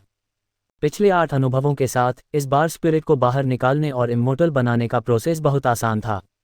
सिर्फ 1 घंटे में ज़ुवुयांग ने निचले डेंटियन से 9वें चक्र मेरिडियन को बाहर निकाला और उसे बीच वाले डेंटियन से जोड़ दिया। तब से ज़ुवुयान के शरीर के सभी 9 चक्र मेरिडियन इम्मोर्टल मेरिडियन में बदल गए थे। इसका मतलब ये भी था कि ज़ुवुयान ने 9वीं ची लेयर तक आगे बढ़ने के लिए पहला कदम उठाया था। पेट्रिफिकेशन को तोड़ने की अजीब शक्ति उमड़ पड़ी। डाओ बिगिनिंग ट्रू ची के साथ मिलकर इसने 9वें इम्मोर्टल मेरिडियन पर जोरदार प्रहार किया और उसे और सख्त और ज़्यादा लचीला बना दिया। 4 घंटे से ज़्यादा समय बिताने के बाद ज़ुवुयान का 9वां चक्र मेरिडियन सफलतापूर्वक एक अमर मेरिडियन में बदल गया, जिसमें काफ़ी मात्रा में डाओ बिगिनिंग ट्रू क्यूई आ सकता था। थोड़ा मुस्कुराते हुए ज़ुवुयान ने डाओ बिगिनिंग जेड बुक घुमाए और चार्ज करना जारी रखने के लिए ब्रेकथ्रू स्टोन की शक्ति को सोख लिया। होस्ट को अपनी ज़िंदगी में पहली बार क्यूई रिफाइनमेंट दायरे के 9वें लेवल तक पहुंचने के लिए बधाई। आपको 130 ब्रेकथ्रू स्टोन मिले हैं। जल्द ही ज़ुवुयान ने ऑरा रिफाइनिंग दायरे के 9वें लेवल में सफलतापूर्वक कदम रखा। उसकी पूरी ताकत और बढ़ गई और उसके बीच के डेंटियन में प्राइमोडियल डाओ ट्रू क्यूई पहले ही 900 मीटर से ज़्यादा के दायरे में फैल चुका था। उसके शरीर का हर हिस्सा और मजबूत हो गया था, यहाँ तक कि मजबूत डाओ बिगिनिंग ट्रू क्यूई के पोषण से उसकी मानसिक शक्ति भी मजबूत हो गई थी। एक ब्रेकथ्रू ने ज़ुवुयान में हर तरह का सुधार ला दिया था। ज़ुवानवान अभी भी पालथी मारकर बैठा था और अपनी तरक्की से मिले ब्रेकथ्रू स्टोन को सोख रहा था ताकि अपने मौजूदा दायरे को स्थिर कर सके। जब तक उसने दर्जनों पेट्रिफिकेशन के टुकड़ों से सारी अजीब ताकत सोख ली, ज़ुवुयान की ताकत पूरी तरह से स्थिर हो गई थी। प्राइमोडियल दाओ जेनुइन क्यूई 910 मीटर के रेडियस तक फैल गया था, जो पहले से कई गुना ज़्यादा मजबूत और शुद्ध था। आम हालात में ऑरा रिफाइनिंग दायरे के 10वें लेवल पर एक कल्टीवेटर के डेंटियन में असली क्यूई ज़्यादा से ज़्यादा 300 मीटर के रेडियस में होती थी। यह ज़ुवुयांग का सिर्फ एक हिस्सा था और शुद्धता भी ज़ुवुयांग का सिर्फ एक हिस्सा थी। दूसरे शब्दों में, ज़ुवुयांग की ताकत ने पहले ही 10वीं लेयर के ऑरा रिफाइनिंग कल्टीवेटर को मजबूती से दबा दिया था। ज़ेनजी उसकी एक भी चाल का सामना नहीं कर सका। अगर उसे अपनी पोल खुलने की चिंता न होती तो ज़ुवुयांग कभी भी ज़ेनजी को मार सकता था। भले ही ज़ुवुयान एक आम शुरुआती स्टेज के फाउंडेशन एस्टेब्लिशमेंट कल्टीवेटर को हरा न सके, उसे पूरा भरोसा था कि वह बच सकती है। भले ही उसने जानबूझकर उसे दबाया था, ज़ुवुयांग की ताकत फिर भी बहुत तेज़ी से बढ़ी। कुछ ही महीनों में वह उस रास्ते पर चल पड़ी थी जिस पर चलने में दूसरे कल्टीवेटर को दशकों लग जाते। वह अंधेरी रात में जुगनू की तरह था, आदमियों के ग्रुप में एक बेमिसाल खूबसूरती। उसने अपनी ताकत छिपाने की कितनी भी कोशिश की, वह उसे दबा नहीं सका। अगर जमा हुई दवा वाली जड़ी बूटियां, मैल, बेकार की गोलियां और दवा वाली गोलियों को ध्यान में रखा जाए, तो उन सब को खाने के बाद ज़ुवुयान कम से कम ऑरा रिफाइनिंग दायरे की 10वीं लेयर में कदम रख पाएगी। हालांकि फाउंडेशन एस्टेब्लिशमेंट दायरे में पहुंचने से पहले उसे अभी भी बहुत लंबा रास्ता तय करना था। इसलिए उसे हुयुआन पीक से ज़्यादा फायदे पाने के लिए अभी भी कड़ी मेहनत करने की ज़रूरत थी। उसके बाद ज़ुवुयान ने अपनी ताकत को ज़्यादा दबाने का प्लान नहीं बनाया। आखिरकार ज़ेन फैमिली उस पर नज़र रखने में ज़्यादा ढीली पड़ रही थी और ज़ुवुयान ने फैंटेसी इम्मोर्टल मस्टर्ड को भी एक इंटरमीडिएट लेवल के स्पेल में बदल दिया था। अगर वह कुछ समय के लिए अपनी ताकत बढ़ा भी लेता तो भी कोई बड़ी बात नहीं होती। अगर उसे शक न होता तो ज़ुवुयान अपनी ताकत में बढ़ोतरी को नहीं दबाता। कौन तेज़ी से मजबूत नहीं बनना चाहता? इसके अलावा अभी की स्पीड से ज़ुवुयांग को ज़ेन कबीले को दबाने में ज़्यादा समय नहीं लगेगा। सच कहूं तो ज़ेन परिवार की मॉनिटरिंग और टारगेटिंग के बिना भी ज़ुवुयान ने असल में बहुत जल्दी सुधरने की हिम्मत नहीं की। दूसरे शब्दों में, उसने अपनी असली ताकत दिखाने की हिम्मत की। साधना की दुनिया की आम समझ के हिसाब से ज़ुवुयान की उम्र में आम साधकों के लिए ची रिफाइनमेंट दायरे की 3री लेयर तक पहुंचना पहले से ही बहुत अच्छा था। चमत्कारी लोग ची रिफाइनमेंट दायरे के बीच के स्टेज में जा सकते थे। यहाँ तक कि वे स्वर्ग के पसंदीदा लोग जो 1000 साल में सिर्फ एक बार दिखाई देते थे, वे भी 17 साल की उम्र में ची रिफाइनमेंट दायरे के आखिरी स्टेज तक ही पहुँच पाते थे। अगर वे इससे ज़्यादा होते तो दिक्कत होती। ज़ुवुयान बस एक अमर साधक था जिसने मार्शल आर्ट के जरिए इस रास्ते पर कदम रखा था। आम हालात में उसकी आत्मा की जड़ बहुत अच्छी नहीं होती। अगर वह बहुत ज़्यादा ताकत दिखाता और उसकी साधना की नींव बहुत मजबूत होती तो उसकी तरक्की की रफ्तार सोच से भी ज़्यादा तेज़ होती। एक बेवकूफ़ को भी पता चल जाता कि कोई दिक्कत है। कई बूढ़े लोग थे जो साधना की दुनिया में सैकड़ों सालों से रह रहे थे। उनकी समझदारी और होशियारी सोच से भी परे थी और वे ज़ुवुयांग की तुलना में बहुत दूर थे। अगर ज़ुवुयांग ने अपनी साधना की तरक्की बताने की हिम्मत की तो ये बूढ़े लोग ज़रूर समझ जाएंगे कि उसके साथ कुछ गड़बड़ है। उस समय ज़ुवुयांग मुश्किल में पड़ जाएगा। भले ही उनकी चीरफाड़ और एनालिसिस न हो, कम से कम उन्हें जू वुवान पर मौके पाने का कोई तरीका सोचने के लिए कैद और टॉर्चर तो किया ही जाएगा। हालांकि जू वयांग को अभी भी अपनी विलपावर पर थोड़ा भरोसा था। अगर उसे सच में टुकड़ों में काटा जाना, दाग लगना और खाल उधेड़ना पड़ा, जू वुवान को लगा कि उसके लिए ऐसी टॉर्चर सहना बहुत मुश्किल होगा। यह नहीं कहा जा सकता था कि जू वानवान कमज़ोर और नाकाबिल थी। एक आम नौजवान जो मॉडर्न समाज से धरती पर आया था, ज़्यादा से ज़्यादा एक फिटनेस एक्सपर्ट था जो आम लोगों से थोड़ा बेहतर था। वह आम सजाएं सह सकता था, लेकिन उसका मानना था कि धरती पर बहुत से बेवकूफ़ कुछ पुराने टॉर्चर नहीं झेल सकते। कुछ महीनों की साधना के बाद जू वुवान को लगा कि उसकी विलपावर बेहतर हुई है। शायद उसे कुछ टॉर्चर झेलना चाहिए। हालांकि साधना की दुनिया में पूछताछ के कई ऐसे तरीके थे जो दुनियावी दुनिया के टॉर्चर से ज़्यादा डरावने थे। जू वुवान को भरोसा नहीं था कि वह इससे बच पाएगी। उस समय वह ज़रूर राज खोल देगी और धोखेबाजी की बात बता देगी जिसे दूसरे लोग ले लेंगे। इसलिए अपनी सुरक्षा के लिए जू वुवान को लगा कि इसे ठीक से दबाना बेहतर है। भले ही वह सच में बिना किसी परवाह के जल्दी सुधार करना चाहती हो, उसे कोई सही बहाना ढूंढना चाहिए। इस समय और ज़्यादा दवा वाली जड़ी बूटियां, बेकार की गोलियां और स्पिरिट की गोलियां जमा करना बेहतर था। ये बेहतर था। हुआन पीक पर ज़्यादातर दवा वाली जड़ी बूटियां, फालतू की गोलियां और बेकार की गोलियां। जू वुवान ने उनमें से 3 को चुपके से छिपा दिया था। कुल मिलाकर वे हज़ारों थीं। बाकी जो छिपाई नहीं गई थीं, वे या तो बहुत कीमती थीं और जू वुवान ने उन्हें छिपाने की हिम्मत नहीं की, या वे बहुत कम थीं और हुआन पीक पर उनमें से बहुत कम थीं। भले ही वह अपनी बाकी ज़िंदगी हुआन पीक में ही रहे, इन चीज़ों को इकट्ठा करने की रफ्तार बहुत धीमी होगी। इसके अलावा जू वयांग पहले से ही कम ग्रेड की, बीच ग्रेड की स्पिरिट की गोलियों को रिफाइन करने में काबिल था। कुछ सोचने के बाद जू वयांग ने बाहर निकलने का फैसला किया। आखिरकार वह हर तरह की गोलियों को रिफाइन करने के लिए हुआन पीक की दवा वाली जड़ी बूटियों को छिपाकर नहीं रख सकता था। अगर वह ऐसा करता तो देर सवेर उसका पता चल ही जाता। इसके अलावा दवा वाली जड़ी बूटियां इकट्ठा करने का काम भी बहुत धीमा हो जाता। बाहर से अलग अलग दवा वाली जड़ी बूटियां खरीदना और सही गोलियां बनाकर ज़्यादा रिसोर्स के बदले बेचना बेहतर था। हालांकि सोने की पहली बाल्टी तो हुआन पीक से ही लेनी थी। जू वुवान ने दवा वाली जड़ी बूटियों का एक बैच चुपके से छिपाने और उन्हें स्पिरिट की गोलियों में बदलने में लगभग आधा महीना और बिताया। उसके बाद ही उसने अपना भेष बदला और हुआन पीक छोड़ दिया। रास्ते में उसे वह जवान कल्टीवेटर भी मिला जिसे ज़ेन जी ने हुआन पीक पर उस पर नज़र रखने के लिए भेजा था। दूसरे ने उस पर एक नज़र डाली और फिर उस पर ध्यान देना बंद कर दिया। उसे नहीं पता था कि जिस आदमी पर वह नज़र रख रहा था, वह उसके ठीक सामने से चला गया था। ये चौंकाने वाला था कि मॉनिटर की क्वालिटी इतनी खराब थी। 100 poison Sect, Light Summit, free बाजार। लाइट समिट 100 पॉइजन सेक्ट के किनारे पर था और लगभग प्रोटेक्टिव माउंटेन एरे से बाहर था। Heaven and earth spiritual QE बहुत कम थी, लेकिन चोटी बहुत सपाट थी। हर दिन इस जगह पर सूरज चमकता था। इसीलिए इसे लाइट समिट कहा जाता था। ये 100 पॉइजन सेक्ट के शिष्यों के लिए एक फ्री मार्केट भी था। 100 पॉइजन सेक्ट के सभी शिष्य अपनी चीज़ें बेचने के लिए यहाँ स्टॉल लगा सकते थे। समय समय पर बाहरी दुनिया से अनजान लोग यहाँ व्यापार करने आते थे। धीरे धीरे यह आसपास के हज़ारों मील में सबसे मशहूर फ्री मार्केट बन गया। यह जू वुवान का टारगेट था। उसने पिछले कुछ दिनों में लगभग 100 स्पिरिट पिल्स को रिफाइन किया था और उन्हें दवा वाली जड़ी बूटियों और अपनी ज़रूरत की कुछ चीज़ों के बदले इस्तेमाल करने के लिए तैयार था। हुआन पीक से निकलने के बाद जू वुवान जानबूझकर 100 पॉइजन सेक्ट के बाहर गई और एक बांस की टोपी पहनी। एक अनस्पेशियल होने के नाते वह उस रास्ते से गुजरी जिसे 100 पॉइजन सेक्ट ने अनस्पेशियल बाहरी लोगों के लिए तैयार किया था और लाइट समिट के फ्री मार्केट में घुस गई। एक बड़ा, 2 बड़े।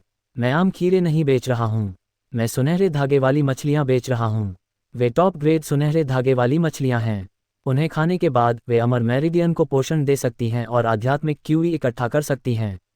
उनमें से एक की कीमत सिर्फ 1 लो ग्रेड स्पिरिट स्टोन है। इसे किसी बड़ी महिला ने नहीं बनाया था, न ही इस पर किसी छोटी महिला ने कढ़ाई की थी। यह एक आध्यात्मिक कवच है जिसे ज़ेन कबीले की एक परी ने खुद बुना है। इसे आसान मंत्रों और कम ग्रेड के मैजिक टूल्स से ब्लॉक किया जा सकता है। हर एक की कीमत सिर्फ 5 कम ग्रेड के स्पिरिट स्टोन हैं। सिंदूर के फल बेचना। 100 साल पुराना सिंदूर का फल 1 कम ग्रेड का स्पिरिट स्टोन है। 200 साल पुराना सिंदूर का फल 3 कम ग्रेड के स्पिरिट स्टोन है और 300 साल पुराना सिंदूर का फल 10 कम ग्रेड के स्पिरिट स्टोन है। जैसे ही वह फ्री मार्केट में घुसा, जू वुवान ने फेरी वालों की जोरदार आवाज़ें सुनी। इससे लोगों को एक सेक्युलर मार्केट में घुसने का एहसास हुआ जो काफ़ी ज़मीन से जुड़ा हुआ था। एक एक करके अमर कल्टीवेटर फेरी वालों और मोहरों में बदल गए, पूरी ताकत से शोर मचा रहे थे, सभी अपनी चीजें अच्छी कीमत पर बेचना चाहते थे। ये देखना काफी दिलचस्प था। किसी को ये जानना था कि इन ऑफिशियल कल्टीवेटर का रुतबा बहुत ऊंचा था, जो दुनिया के बादशाहों के बराबर था। आखिर में वे सब अपना सामान बेचने के लिए यहाँ इकट्ठा हुए थे। अगर दुनिया ने ये देखा तो कौन जानता था कि वे कितने हैरान होंगे। लेकिन जू वनहाउ फिलहाल अपना सामान बेचने के लिए स्टॉल लगाने के लिए तैयार नहीं था। उसने पहले बाजार में घूमकर देखने का प्लान बनाया कि उसे कुछ चाहिए तो नहीं। अगर उसे कुछ नहीं मिला तो वह अपना सामान बेचने के लिए एक स्टॉल लगाएगा और अपनी ज़रूरत की चीज़ों के बदले में ले लेगा। होस्ट को बधाई कि तुमने ज़िंदगी में पहली बार कल्टीवेटर्स के लिए बाजार देखा। तुम्हें 3 ब्रेकथ्रू स्टोन्स मिले हैं। होस्ट को बधाई कि तुमने ज़िंदगी में पहली बार इमोर्टल कल्टीवेटर जू यूजी को स्टॉल लगाते देखा। आपको 0.1 ब्रेकथ्रू स्टोन मिला है। जैसा कि उम्मीद थी, फ्री मार्केट में उसने जो देखा और सुना उससे जू वुवान को कुछ ब्रेकथ्रू स्टोन मिले। लेकिन सिस्टम के कई नोटिफिकेशन बहुत छोटे थे, इसलिए जू वुवान उन्हें देखने के मूड में नहीं था। मार्केट में कई कल्टीवेटर बांस की टोपी और हेड पहने हुए थे और कुछ ने तो मास्क भी पहने हुए थे। वे साफ तौर पर नहीं चाहते थे कि दूसरों को उनकी असली पहचान पता चले, कहीं ऐसा न हो कि दूसरे कल्टीवेटर उन्हें लूट लें और मार डालें। जू वयांग जैसी सिचुएशन में बहुत सारे लोग थे। जू वयांग का पहनावा अजीब नहीं था, इसलिए कोई भी दूसरी नज़र नहीं डालेगा। जू वानहाउ को अब ज़्यादा आराम महसूस हो रहा था। वह सही टारगेट की तलाश में आज़ादी से मार्केट में घूमता रहा। इस मार्केट ने उसे निराश नहीं किया। इस छोटी सी भ्रम वाली जड़ी बूटी की कीमत कितने स्पिरिट स्टोन है? जल्द ही जू वुवान को तीसरी क्यूई लेयर वाले कल्टीवेटर के स्टॉल में एक टारगेट मिल गया। हालांकि छोटी भ्रम वाली घास कोई कीमती दवा वाली जड़ी बूटी नहीं थी, लेकिन ये काफ़ी कम मिलती थी। इसे खाने के बाद किसी को वहम जैसा महसूस होता था, जैसे वह हवा में तैर रहा हो। इसका इस्तेमाल बोरियत दूर करने के लिए कुछ गोलियां बनाने में किया जा सकता था। जू वानहाउ ने इसे हुयुआन पीक पर पहले कभी नहीं देखा था। उसे उम्मीद नहीं थी कि फ्री मार्केट में पहुंचते ही उसे यह मिल जाएगा। वह इसे खरीदकर भविष्य में ब्रेकथ्रू स्टोन कमा सकता था। एक घटिया स्पिरिट स्टोन। स्टॉल वाले ने बहुत ज़्यादा कीमत मांगी। जू वुवान ने आंखें घुमाईं। एक स्पिरिट स्टोन स्लैग का 10वां हिस्सा, घटिया ग्रेड। अगर तुम तैयार हो तो मैं इसे खरीद लूँगा, अगर नहीं तो भूल जाओ। उद्धरण चिन्ह। भाई तुम बहुत बेरहम हो। स्टॉल वाले ने भौहें चढ़ाईं। हालांकि छोटी इल्यूजनरी घास कीमती नहीं है, लेकिन ये बहुत रेयर है। मुझे ये गलती से मिल गई थी। जब मैंने इसे खरीदा था तो मैंने आधा लो ग्रेड स्पिरिट स्टोन खर्च किया था। कुछ पैसे तो कमाने ही होंगे, है ना? तो और 10वां हिस्सा जोड़ो, जू वुवान ने कहा। कम से कम 4/10वां हिस्सा, नहीं 5/10वां हिस्सा। स्टॉल वाले ने 5 उंगलियां उठाईं। ज़्यादा से ज़्यादा 2/10वां हिस्सा, जू वुवान ने सिर हिलाया। 5/10वां हिस्सा, स्टॉल वाले ने जोर दिया। जू वुवान जाने के लिए मुड़ी। ठीक है, ठीक है, ठीक है, 2/10वां हिस्सा ही सही। कुल मिलाकर ये 3 छोटे कम ग्रेड के स्पिरिट स्टोन हैं। स्टॉल का मालिक अब और शांत नहीं बैठ सका और जल्दी से जू वयांग को बुलाया। जू वुवान ने अपनी जेब में हाथ डाला। उसमें सिर्फ 7 कम ग्रेड के स्पिरिट स्टोन थे, जो कुछ महीनों की उसकी महीने की सैलरी थी। लॉजिकली एक छठी क्यूई लेयर कल्टीवेटर की महीने की सैलरी इतनी कम नहीं होनी चाहिए, लेकिन जेएनजी को उस पर नज़र रखने और उसकी महीने की सैलरी काटने के लिए किसने कहा? जू वानवान इतनी छोटी सी बात पर जू वानजी को परेशान नहीं करना चाहता था। जू वानजी शायद इसे सॉल्व भी नहीं कर सकती थी, इसलिए वह सिर्फ सह सकती थी। ये सोचना कि वह नौजहाओ नेशन का इज्जतदार रिटायर्ड सम्राट और रिफाइनिंग दायरे का एक अजेय कल्टीवेटर, उसके पास सिर्फ 7 कम ग्रेड के स्पिरिट स्टोन थे। ये काफ़ी शर्मनाक था, इसलिए बचाया गया हर पैसा वसूल था। जू वुवान बेवकूफ़ नहीं बनना चाहता था। पेमेंट करने के बाद 3 छोटे लो ग्रेड स्पिरिट स्टोन और छोटी इल्यूजन ग्रास को सफलतापूर्वक हटाने के बाद जू वुवान अपने अगले टारगेट की तलाश में थी। स्टॉल का मालिक जू वुवान की मूर्ति को दूर गायब होते देखकर मुस्कुरा रहा था। उसने इस ऑर्डर से एक और प्रॉफिट कमाया था। हालांकि यह थोड़ा कम था और उसकी उम्मीदों पर खरा नहीं उतरा, फिर भी यह बुरा नहीं था। हाथ में बहुत कम स्पिरिट स्टोन थे। हालांकि जू वयांग ने उन्हें बचाने की पूरी कोशिश की थी, फिर भी उसने उन्हें जल्दी खर्च कर दिया। हालांकि उसने उनका फ़ायदा नहीं उठाया। आखिरकार वह एक लो level middle grade official alchemist था। वह ज़्यादातर मेडिसिनल हर्ब्स और वेस्ट पिल्स की कीमतों के बारे में बहुत क्लियर था। जल्द ही जू वयांग को एक और टारगेट मिल गया, फाउंडेशन एस्टेब्लिशमेंट पिल। सही कहूँ तो यह एक बेकार फाउंडेशन एस्टेब्लिशमेंट पिल होनी चाहिए। एक फाउंडेशन एस्टेब्लिशमेंट पिल जिसे पहले ही वेस्ट करने के लिए रिफाइंड किया जा चुका था, असल में बेकार थी। इसे 8वें क्यू पर एक बड़े मुंह वाले कल्टीवेटर ने बेचने के लिए रखा था।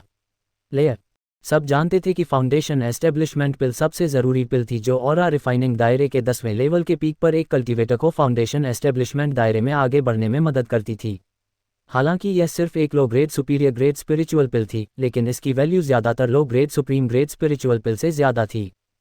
इसे रिफाइन करने की मुश्किल भी कई low grade supreme grade spiritual pill के बराबर थी। बहुत बड़ा 100 पॉइजन सेक्ट हर साल सिर्फ कुछ फाउंडेशन एस्टेब्लिशमेंट पिल ही बना सकता था। सदर्न वेस्टलैंड में कोई भी कल्टीवेशन सेक्ट हो, फाउंडेशन एस्टेब्लिशमेंट पिल अनमोल खजाने थे। बड़े मुंह वाले कल्टीवेटर ने जू वुआन की तरफ देखा, जिसने बांस की टोपी पहनी हुई थी। उसने मन ही मन सोचा, क्या ऐसा हो सकता है कि इस बेचारे के पास असली फाउंडेशन एस्टेब्लिशमेंट पिल खरीदने के पैसे नहीं हैं और वह इसे एक बेकार पिल से आजमाना चाहता है। लेकिन ऑरा रिफाइनिंग दायरे के ग्रेट सर्कल के 10वें लेवल पर काफ़ी सारे कल्टीवेटर हैं जो हर साल एक बेकार फाउंडेशन एस्टेब्लिशमेंट पिल खाने से मर जाते हैं। फिर भी उसे अभी भी ज़रूरी पैसे जुटाने थे। बड़े मुंह वाले कल्टीवेटर ने अपना मुंह चौड़ा किया। इस बेकार फाउंडेशन एस्टेब्लिशमेंट पिल की कीमत सिर्फ 1000 लो ग्रेड स्पिरिट स्टोन है। ये तुम्हें फाउंडेशन एस्टेब्लिशमेंट दायरे में जाने में मदद कर सकती है। 1000 लो ग्रेड स्पिरिट स्टोन तुम्हारे लिए पक्का कोई नुकसान नहीं है। क्या मैं तुम्हें बेवकूफ़ लग रहा हूँ? जू वान चुप रह गया। एक क्वालिफाइड फाउंडेशन एस्टेब्लिशमेंट पिल की कीमत सिर्फ 10,000 लो ग्रेड स्पिरिट स्टोन के बराबर होती है। तुम मुझसे पैसे लूट रहे हो। तुम एक बेकार पिल को 1000 लो ग्रेड स्पिरिट स्टोन में बेच रहे हो। हालांकि यह सिर्फ एक बेकार फाउंडेशन एस्टेब्लिशमेंट पिल है, फिर भी 10वीं ले ऑरा रिफाइनिंग कल्टीवेटर के लिए फाउंडेशन एस्टेब्लिशमेंट रेलम तक पहुंचने का एक निश्चित मौका है। इसलिए मुझे कीमत का 10वां हिस्सा चाहिए। ये सच में ज़्यादा नहीं है। बड़े मुंह वाला कल्टीवेटर सूखी हंसी हंसा। बकवास बंद करो। 10 लो ग्रेड स्पिरिट स्टोन अगर तुम्हें चाहिए तो मैं ले लूँगा। जू वुआन ने तुरंत पैसे लौटा दिए और एक ही बार में 990 लो ग्रेड स्पिरिट स्टोन काट दिए। बड़े मुंह वाले कल्टीवेटर का चेहरा हरा हो गया। ये बहुत कम है। सिर्फ सामान ही इससे ज़्यादा कीमती है। आपको मुझे कम से कम 100 लो ग्रेड स्पिरिट स्टोन देने होंगे। लेकिन यह एक बेकार गोली है और सामान भी बेकार है। इसकी कोई खास कीमत नहीं है। अगर आप इस बेकार फाउंडेशन एस्टेब्लिशमेंट पिल को उसके असली रूप में वापस ला सकते हैं तो 1000 लो ग्रेड स्पिरिट स्टोन भी काम आएंगे। बदकिस्मती से इस फाउंडेशन एस्टेब्लिशमेंट पिल को रिफाइन करने में इस्तेमाल होने वाला सामान खराब हो गया है। 10 लो ग्रेड स्पिरिट स्टोन कोई छोटी रकम नहीं है, जू वान ने कहा। बड़े मुंह वाले कल्टीवेटर ने बार बार अपना सिर हिलाया। यह नहीं चलेगा। मैंने इस बेकार फाउंडेशन एस्टेब्लिशमेंट पिल को पाने के लिए बहुत मेहनत की है। 10 लो ग्रेड स्पिरिट स्टोन भी इसकी कीमत चुकाने के लिए काफ़ी नहीं है। मुझे कम से कम 50 लो ग्रेड स्पिरिट स्टोन चाहिए। एक क्यूई रिटर्निंग पिल कैसी रहेगी? मैं ठीक हूँ। जू वुआन ने एक क्यूई रिटर्निंग पिल निकाली। यह एक ज़रूरी मौके पर तुम्हारी जान बचाने में कामयाब रहा। ये पक्का तुम्हारी बेकार गोली के बराबर है। जब उसने जू वुआन के हाथ में क्यूई रिटर्निंग पिल देखी तो बड़े मुंह वाले कल्टीवेटर के चेहरे पर भाव बदल गए और उसके मुंह से लगभग लार टपकने लगी। यह अगर तुम्हें यह नहीं चाहिए तो मैं इसे ले लूँगा। जू वुआन ने इसे दूर रखने का नाटक किया। नहीं नहीं नहीं, भूल जाओ। मैं बस थोड़ा नुकसान उठाकर तुम्हें बेच दूंगा। बड़े मुंह वाले कल्टीवेटर ने जल्दी से कहा और बेकार फाउंडेशन एस्टेब्लिशमेंट पिल उसे दे दी। जू वानहाउ ने बेकार फाउंडेशन एस्टेब्लिशमेंट पिल को दूर रखा और मुस्कुराते हुए जाने से पहले क्यूई रिटर्निंग पिल बड़े मुंह वाले कल्टीवेटर को दे दी। हालांकि यह फाउंडेशन एस्टेब्लिशमेंट पिल बेकार थी, लेकिन इसे खाने के बाद उसे कई ब्रेकथ्रू स्टोन मिल सकते थे। यह एक low grade top grade spirit pill के बराबर का खजाना था। इसके अलावा जू वयांग ने बहुत सारी एल्केमी की किताबें पढ़ी थीं। उनमें से एक में बेकार गोली को शुद्ध करने का तरीका लिखा था। हालांकि यह बेकार गोली को अच्छी गोली में नहीं बदल सकती थी, लेकिन कम से कम इसके साइड इफ़ेक्ट को कम कर सकती थी। इस तरह जू वयांग ने बिना किसी चिंता के इसे लेने की हिम्मत की। हालांकि इन बेकार गोलियों में ज़्यादा दवा की ताकत नहीं थी, फिर भी वे जू वयांग को ब्रेकथ्रू स्टोन दिला सकती थीं। ये निश्चित रूप से बिना नुकसान के फ़ायदा था। जू वुआन के अंदाजे के अनुसार ये बेकार फाउंडेशन एस्टेब्लिशमेंट पिल कम से कम उसे दर्जनों ब्रेकथ्रू स्टोन दिला सकती थी। ये निश्चित रूप से कोई छोटी संख्या नहीं थी। ये सैकड़ों आम दवा की जड़ी बूटियों के बराबर थी। जू वुआन ने जो हज़ारों दवा की जड़ी बूटियां, मैल और बेकार गोलियां इकट्ठा की थीं, उनमें से ज़्यादातर जू वुआन को बस कुछ सेकंड के लिए ही ब्रेकथ्रू स्टोन दिला सकती थीं। इस बेकार फाउंडेशन एस्टेब्लिशमेंट पिल की तुलना में ये बहुत बुरा था। इस बेकार हो चुकी फाउंडेशन एस्टैब्लिशमेंट गोली की फसल के साथ जू वुआन की फ्री मार्केट में दिलचस्पी और भी बढ़ गई। वह गंभीरता से घूमती रही, दवा वाली जड़ी बूटियां, दवा के बचे हुए टुकड़े, बेकार हो चुकी गोलियां और यहाँ तक कि जो स्पिरिचुअल गोलियां उसके पास नहीं थीं, उन्हें भी ढूंढती रही। उसने हर चीज़ के 3 सेट खरीदने की पूरी कोशिश की ताकि उसे सबसे ज़्यादा ब्रेक थ्रू स्टोन मिल सकें। जैसे जैसे समय बीता, जू वयांग और ज़्यादा कमाती गई और वह धीरे धीरे और ज़्यादा नहीं रोक पाए। इनसे उसे भविष्य में बहुत सारे ब्रेक थ्रू स्टोन मिलेंगे, जिससे जू वयांग की ताकत कम समय में बढ़ जाएगी। कल्टीवेशन की दुनिया में ऐसे दुर्लभ पत्थर और डायमंड बीस्ट मटेरियल थे जिनका इस्तेमाल स्टोरेज रिंग और स्टोरेज बैग को बेहतर बनाने के लिए किया जा सकता था। हालांकि वे दुर्लभ थे और उनमें से हर एक की कीमत कम से कम कुछ हज़ार कम ग्रेड वाले स्पिरिट स्टोन थे। आम हालात में सिर्फ फाउंडेशन एस्टैब्लिशमेंट कल्टीवेटर के पास ही स्टोरेज रिंग और स्टोरेज बैग हो सकते थे। ची कंडेंसेशन कल्टीवेटर के पास ऐसे कीमती खजाने शायद ही कभी होते थे। जाहिर है, जू वयांग के पास कुछ भी नहीं था। एक नई इंसान होने के नाते जिसने कुछ ही महीनों में खेती की दुनिया में कदम रखा था, जू वयांग की जेबें उसके चेहरे से ज़्यादा साफ थीं। इतनी सारी दवा वाली जड़ी बूटियां और बेकार गोलियां खरीदने के बाद सारे स्पिरिट स्टोन और स्पिरिट पिल्स खर्च हो गए थे।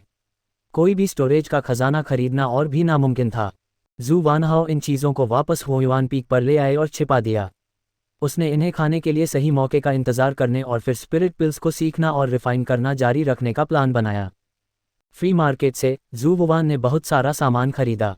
वे सभी सस्ते थे, जैसे जिनकी कीमत आधे स्पिरिट स्टोन की थी, उन्हें दर्जनों स्पिरिट स्टोन में बेचा जा सकता था। शायद दूसरे एल्केमिस्ट के लिए इन स्पिरिट पिल्स को रिफाइन करने की मुश्किल चौंकाने वाली थी और फेल होने का रेट बहुत ज़्यादा था। लेकिन जू वयांग के लिए, जिसने पहले ही छोटी सफलता के दायरे के लिए 100 जहर के अमृत का घोल बना लिया था, उसके पास कमाल की मानसिक ताकत थी और उसकी समझ और काबिलियत बहुत अच्छी थी। ये कुछ भी नहीं था।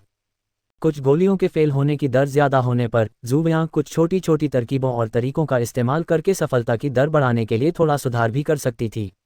आम हालात में सिर्फ वही कीमियागर ऐसा कर सकते थे जो दशकों से एक खास तरह की गोली में डूबे हुए हों। लेकिन जू वुआन ने नामुमकिन को ज़बरदस्ती मुमकिन बनाने के लिए अपनी कमाल की समझने की काबिलियत पर भरोसा किया। जब तक वह इसे कुछ बार कामयाबी से सुधार लेती, वह पैटर्न को महसूस कर पाती और अपनी कीमिया की टेक्निक और तरीकों को बेहतर बना पाती। इस वजह से जू वुआन की गोली बनाने की सफलता की दर बढ़ गई। जब खरीदा हुआ सामान खत्म हो जाता तो जू वयांग अपना भेष बदलकर और अपनी पहचान छिपाकर 100 पॉइजन सेक्ट के फ्री मार्केट में आ जाती। वह रिफाइन की हुई स्पिरिट पिल्स को बैच में बेच देती या अपनी ज़रूरत की चीज़ों से बदल लेती। वह शक पैदा न हो इसलिए खुद को जाहिर न करने की पूरी कोशिश करती। इसके अलावा जू वानहाओ द्वारा रिफाइन की गई स्पिरिट पिल्स सभी क्यूई कंडेंसेशन कल्टीवेटर के लिए सही थीं। दूसरी ओर 100 पॉइजन सेक्ट के पास 10,000 से ज़्यादा क्यूई कंडेंसेशन कल्टीवेटर थे, इसलिए उन्हें पचाना आसान था। उनके पकड़े जाने की संभावना कम थी। सामान खरीदना, स्पिरिट पिल्स को रिफाइन करना, पैसे के लिए बेचना, फिर उसने वह खरीदा जिसकी उसे ज़रूरत थी। बस ऐसे ही एक अच्छा चक्र बन गया। जू वुआन ने जो दवा वाली जड़ी बूटियाँ, मेल, बेकार की गोलियाँ और स्पिरिट गोलियाँ जमा की थीं, जैसे जैसे उसके हाथों में ज़्यादा से ज़्यादा स्पिरिट स्टोन आने लगे, उसकी कीमिया की स्किल भी बढ़ती गई। सीधे शब्दों में कहें तो ऐसी कोई ची कंडेंसेशन स्पिरिट गोली नहीं थी जिसे जू वयांग रिफाइन न कर सके और उसका सक्सेस रेट बहुत चौंकाने वाला था। होस्ट को ज़िंदगी में पहली बार ची इंक्रीजिंग पिल को रिफाइन करने के लिए बधाई। आपको 3 ब्रेक थ्रू स्टोन मिले हैं। होस्ट को ज़िंदगी में पहली बार ओरिजिन इंक्रीजिंग पिल को रिफाइन करने के लिए बधाई। आपको 5 ब्रेक थ्रू स्टोन मिले हैं। होस्ट को ज़िंदगी में पहली बार स्पिरिट कॉम्प्रहेंशन पिल को रिफाइन करने के लिए बधाई। आपको 10 ब्रेक थ्रू स्टोन मिले हैं। वह पिल्स को रिफाइन कर रहा था, अपनी एल्केमी स्किल्स को बेहतर बना रहा था, अलग अलग मेडिसिनल हर्ब्स खरीद रहा था, वगैरह। इस प्रोसेस में जू वुआन को नेचुरली बहुत सारे ब्रेक थ्रू स्टोन मिले। उसकी ताकत भी लगातार बढ़ रही थी और वह ची रिफाइनमेंट दायरे के 10वें लेवल के और करीब पहुंच रहा था। सब कुछ अच्छे तरीके से बेहतर हो रहा था। जू वयांग को बस एक ही चीज़ थोड़ी परेशान कर रही थी, शायद ज़ेनजी और दूसरे लोग जो अभी भी आसपास घूम रहे थे। इन लोगों की सर्विलांस स्किल्स बहुत कम थीं। इन दिनों जू वयांग अनगिनत बार बाहर गई थी, लेकिन आखिर में वह हर बार सर्विलांस करने वाले लोगों से छिपने में कामयाब रही, जिससे जू वयांग की बोलती बंद हो गई। ज़ेनजी की बात करें तो जू वुआन ने उसे कुछ समय से नहीं देखा था। उसे नहीं पता था कि वह किसी सेक्ट मिशन पर गया था या अकेले में साधना करने। एक रात, आधी रात को जू वुआन एक गुफा में छिप गया जहां तेज अर्थ फायर थी। उसने पत्थर का दरवाज़ा बंद कर दिया और हर तरह का सामान प्रोसेस किया। आज रात जू वुआन वाटर चार्म पिल को रिफाइन करने की तैयारी कर रहा था। यह एक low grade high grade spirit pill थी। आम हालात में सिर्फ फाउंडेशन एस्टेब्लिशमेंट कल्टीवेटर ही इसे रिफाइन कर सकते थे और उनकी एल्केमी स्किल्स कम से कम लो ग्रेड हाई ग्रेड होनी चाहिए थीं। जू वान और रिफाइनिंग दायरे के 9वें लेवल पर सिर्फ एक कल्टीवेटर था। हालांकि उसकी डाउ बिगिनिंग ट्रू क्यूई बहुत रिच थी, फिर भी वह वाटर एसेंस पिल को रिफाइन करने से कुछ दूर थी। हालांकि जू वुयान ने इस दौरान वाटर चार्म पिल के रिफाइनिंग प्रोसेस को बेहतर बनाया था। अगर कुछ अनएक्सपेक्टेड नहीं हुआ तो बेहतर रिफाइनिंग प्रोसेस जू वुयान को वाटर चार्म पिल को सक्सेसफुली रिफाइन करने में मदद कर सकती है। यह जू वुयान की पहली कोशिश भी थी। वाटर ऑरा पिल को रिफाइन करने के लिए लगभग 20 तरह की मेडिसिनल हर्ब्स की ज़रूरत थी। सिर्फ प्रोसेसिंग में ही लगभग 20 मिनट लगे। फिर उसने आग जलाई, फनेस चालू की और अपना एसेंस, क्यूई और स्पिरिट निकाला। सब कुछ तैयार होने के बाद जू वुयान ने वाटर चार्म पिल को रिफाइन करना शुरू किया। प्रोसेस किए गए इंग्रेडिएंट्स को जू वुयान ने एक ऑर्डर में पिल फनेस में रखा। जू वुयान की मेंटल पावर बहुत ज़्यादा ऊपर नीचे हो रही थी। वह हर समय पिल फनेस में होने वाली हर चीज़ को देख रहा था। पहला मटेरियल आसानी से पिघल गया, दूसरा मटेरियल सफलतापूर्वक फ्यूज हो गया, तीसरा मटेरियल सफलतापूर्वक फ्यूज हो गया। जू वुयान की बेहतर टेक्निक साफ तौर पर बहुत काम की थी और वाटर ऑरा पिल का रिफाइनमेंट भी बहुत आसान था। जब 10वें मटेरियल की बात आई तो जू वुयान के एक्सप्रेशन अचानक बदल गए। वह इसके बारे में और सोच नहीं सकी और जल्दी से रोल आउट हो गई। बूम! फिर भी जू वुयान की हरकतें अभी भी थोड़ी धीमी थीं। पिल फनेस के फटने से जू वुयान के सिर और चेहरे पर काली पिल की राख की एक लहर आई और उसका पूरा शरीर तुरंत काला हो गया। यह अफसोस की बात थी कि उसने एक एल्केमी फनेस खो दी थी जिसकी कीमत दर्जनों स्पिरिट स्टोन थी। जू वुयान ने अपना सिर हिलाया, अपने शरीर पर लगे दाग साफ किए और दूसरा रिफाइनमेंट शुरू किया। इस बार भी रिफाइनमेंट फेल हो गया। फिर ये तीसरी बार था, वह फेल हो गया था। चौथा रिफाइनमेंट, वह फेल हो गया था। पांचवां रिफाइनमेंट, वह फेल हो गया था। 16वीं बार खुशबू के साथ जू वुयान ने आखिरकार एक वाटर चार्म पिल को सफलतापूर्वक रिफाइन कर लिया। होस्ट को बधाई कि उसने अपनी जिंदगी में पहली बार वाटर चार्म पिल को रिफाइन किया। आपको 100 ब्रेक थ्रू स्टोन्स मिले हैं। स्पेशल एनकाउंटर सिस्टम ने भी माना कि जू वुयान का इस बार रिफाइनमेंट बहुत मायने रखता था और इसका असर भी काफ़ी चौंकाने वाला था। इससे उसे असल में कुल 100 ब्रेक थ्रू स्टोन्स मिले जिनकी कीमत 1 ट्रिलियन ब्रेक थ्रू पॉइंट्स थी। ब्रेक थ्रू स्टोन्स की इस लहर को एब्जॉर्ब करने के बाद जू वुयान और रिफाइनिंग दायरे के 10वें लेवल के थोड़ा और करीब था। बेशक सबसे ज़रूरी बात यह थी कि जू वुयान भविष्य में ज़्यादा और बेहतर मटेरियल और रिसोर्स के बदले में बड़ी संख्या में वाटर ऑरा पिल्स को रिफाइन कर पाएगा। इससे वह तेज़ी से बेहतर हो पाएगा और ज़्यादा खजाने जमा कर पाएगा, जिससे एक बड़ा पुण्य चक्र बनेगा। वाटर चार्म पिल को बेहतर बनाना तो बस शुरुआत थी। दूसरी रात जू वुयान ने दूसरी low grade high grade spirit pill true Yuan pill को बेहतर बनाने की कोशिश की। इस बार वह 20 बार फेल हुआ। जू वुयान ने ट्रू युआन पिल को सफलतापूर्वक बेहतर बनाया। ये भी एक low grade high grade spirit pill थी जिसका इस्तेमाल आमतौर पर फाउंडेशन एस्टेब्लिशमेंट कल्टीवेटर करते थे। यहाँ तक कि late stage foundation establishment cultivator भी इसका इस्तेमाल कर सकते थे, लेकिन इसका असर थोड़ा कम था। जू वुयान, जो इन स्पिरिट पिल्स को बेहतर बना रहा था, उसने कभी नहीं सोचा होगा कि ये स्पिरिट पिल्स जल्द ही उसके लिए एक अनएक्सपेक्टेड और चौंकाने वाली फसल लाएगी। होस्ट को जिंदगी में पहली बार ट्रू युआन पिल को रिफाइन करने के लिए बधाई। आपको 120 ब्रेक थ्रू स्टोन्स मिले हैं। होस्ट को जिंदगी में पहली बार एंटी मैजिक पिल को रिफाइन करने के लिए बधाई। आपको 150 ब्रेक थ्रू स्टोन्स मिले हैं। तीसरी रात जू वुयान 25 बार फेल हुई। 26वीं बार उसने डायमंड सीलिंग पिल को सफलतापूर्वक रिफाइन कर लिया। ये भी सबसे अच्छी और सबसे मुश्किल लो grade superior grade spirit pills में से एक थी। 9वीं क्यूई लेयर कल्टीवेटर की ताकत से वह 3 तरह की लो लेवल अपर ग्रेड स्पिरिट पिल्स बना पाया। इसका मतलब ये भी था कि इतिहास में पहला लो लेवल अपर ग्रेड क्यूई लेयर अल्केमिस्ट पैदा हुआ था। हालांकि उसे नहीं पता था कि दूसरी जगहों पर ऐसा कोई जीनियस है या नहीं, लेकिन उसने सदर्न वेस्टलैंड में ऐसे जीनियस के बारे में कभी नहीं सुना था। होस्ट को अपनी जिंदगी में पहली बार low level high grade alchemist बनने के लिए बधाई। आपको 300 ब्रेक थ्रू स्टोन मिले हैं। इसलिए इस एक्शन से जू वुयान को कुल 300 ब्रेक थ्रू स्टोन मिले, जो 3 ट्रिलियन ब्रेक थ्रू पॉइंट थे। इतनी बड़ी फसल देखकर जू वुयान भी थोड़ा हैरान था।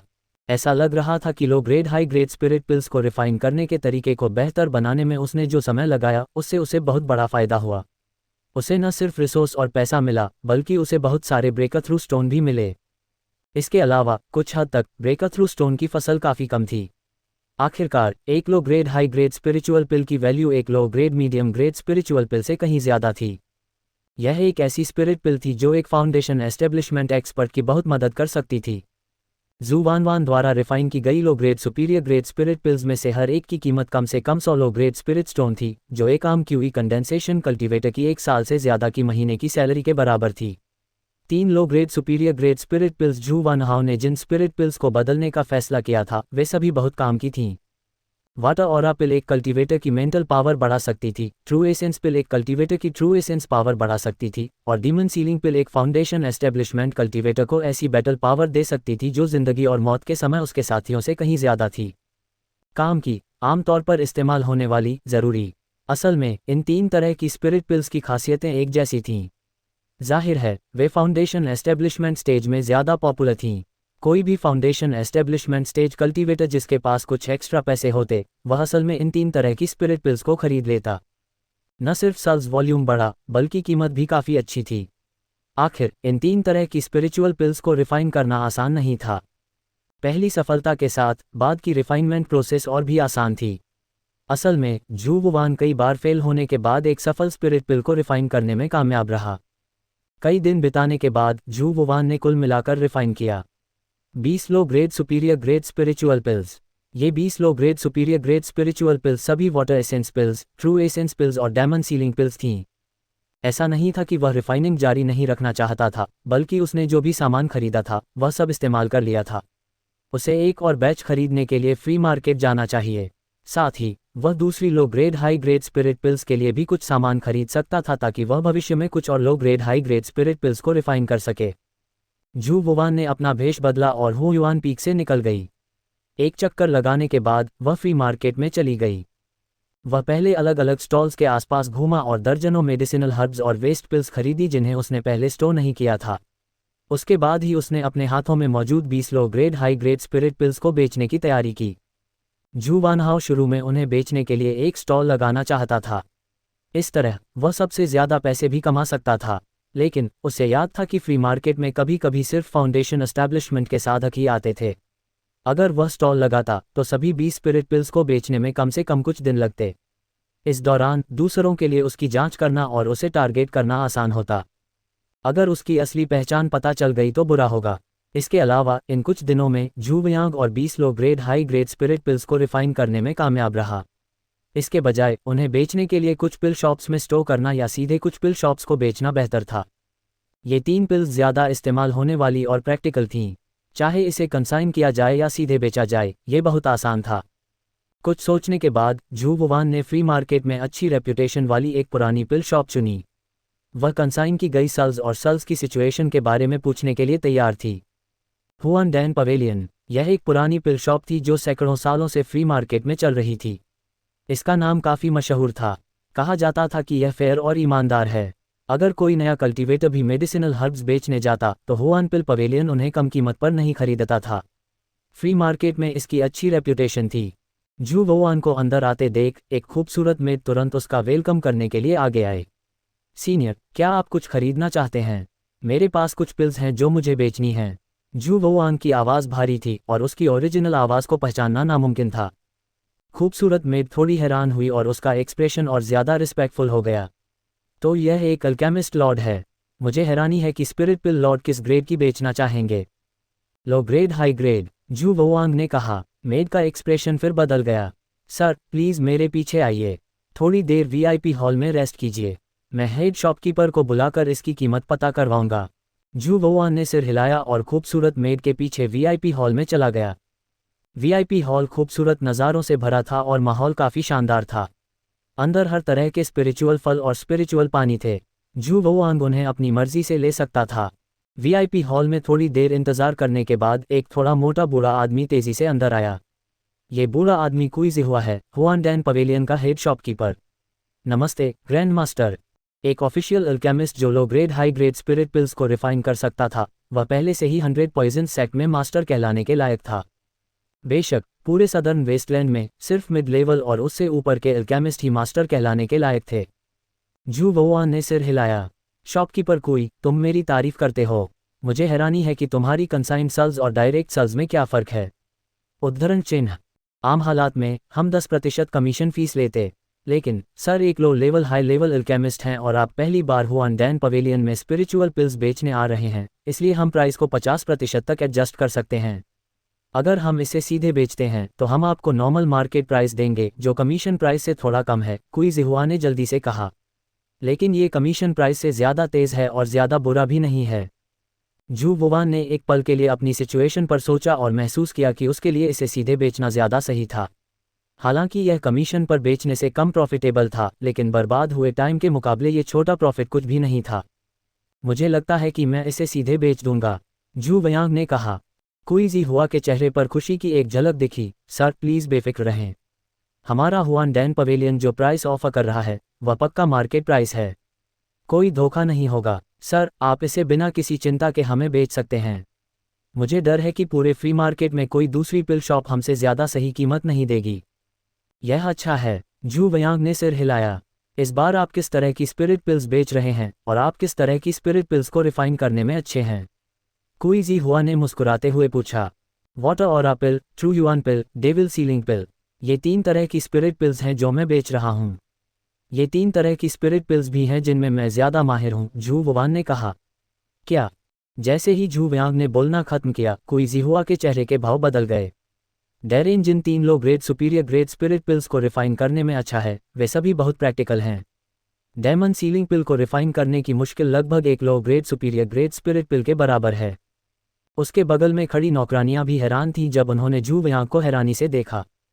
आखिरकार, चाहे वह वाटर चार्म पिल हो, ट्रू युआन पिल हो या डायमंड सीलिंग पिल हो, इन सबको बनाना आसान नहीं था।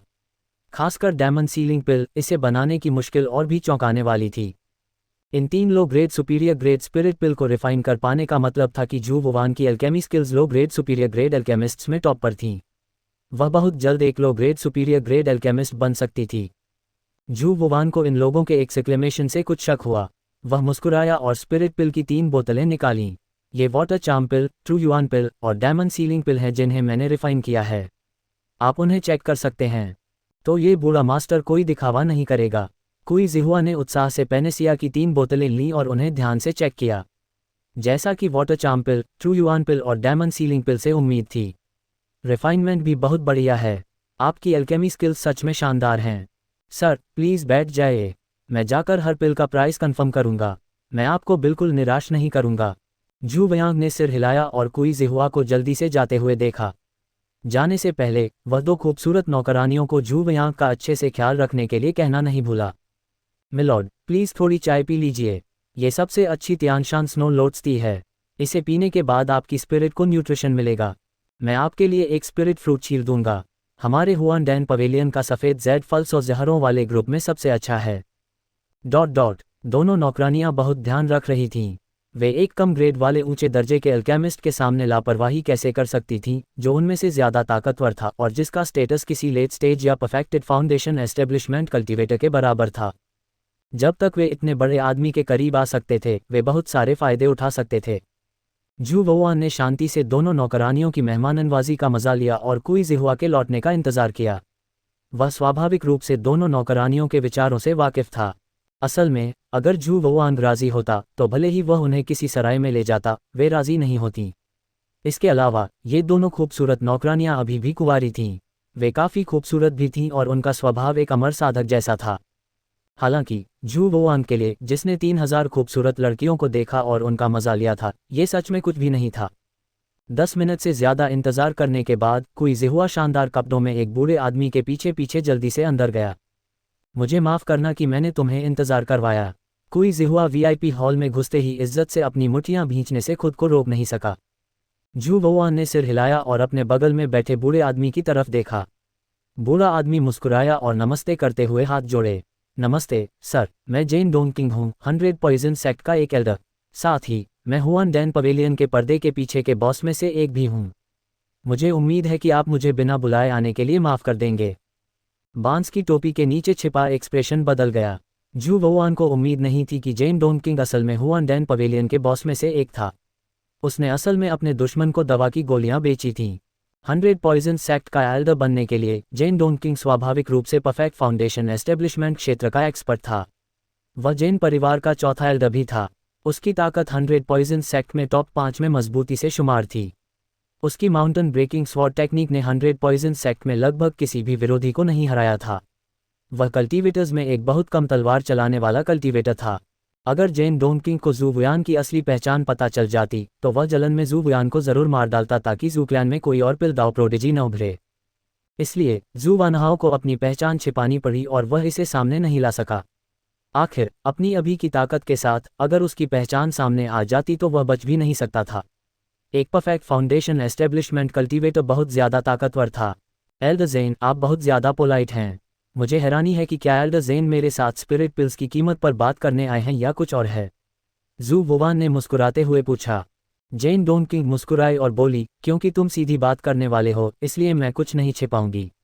मुझे उम्मीद है कि तुम हमारे जैन कबीले में शामिल हो सकते हो और गेस्ट एल्डर बन सकते हो।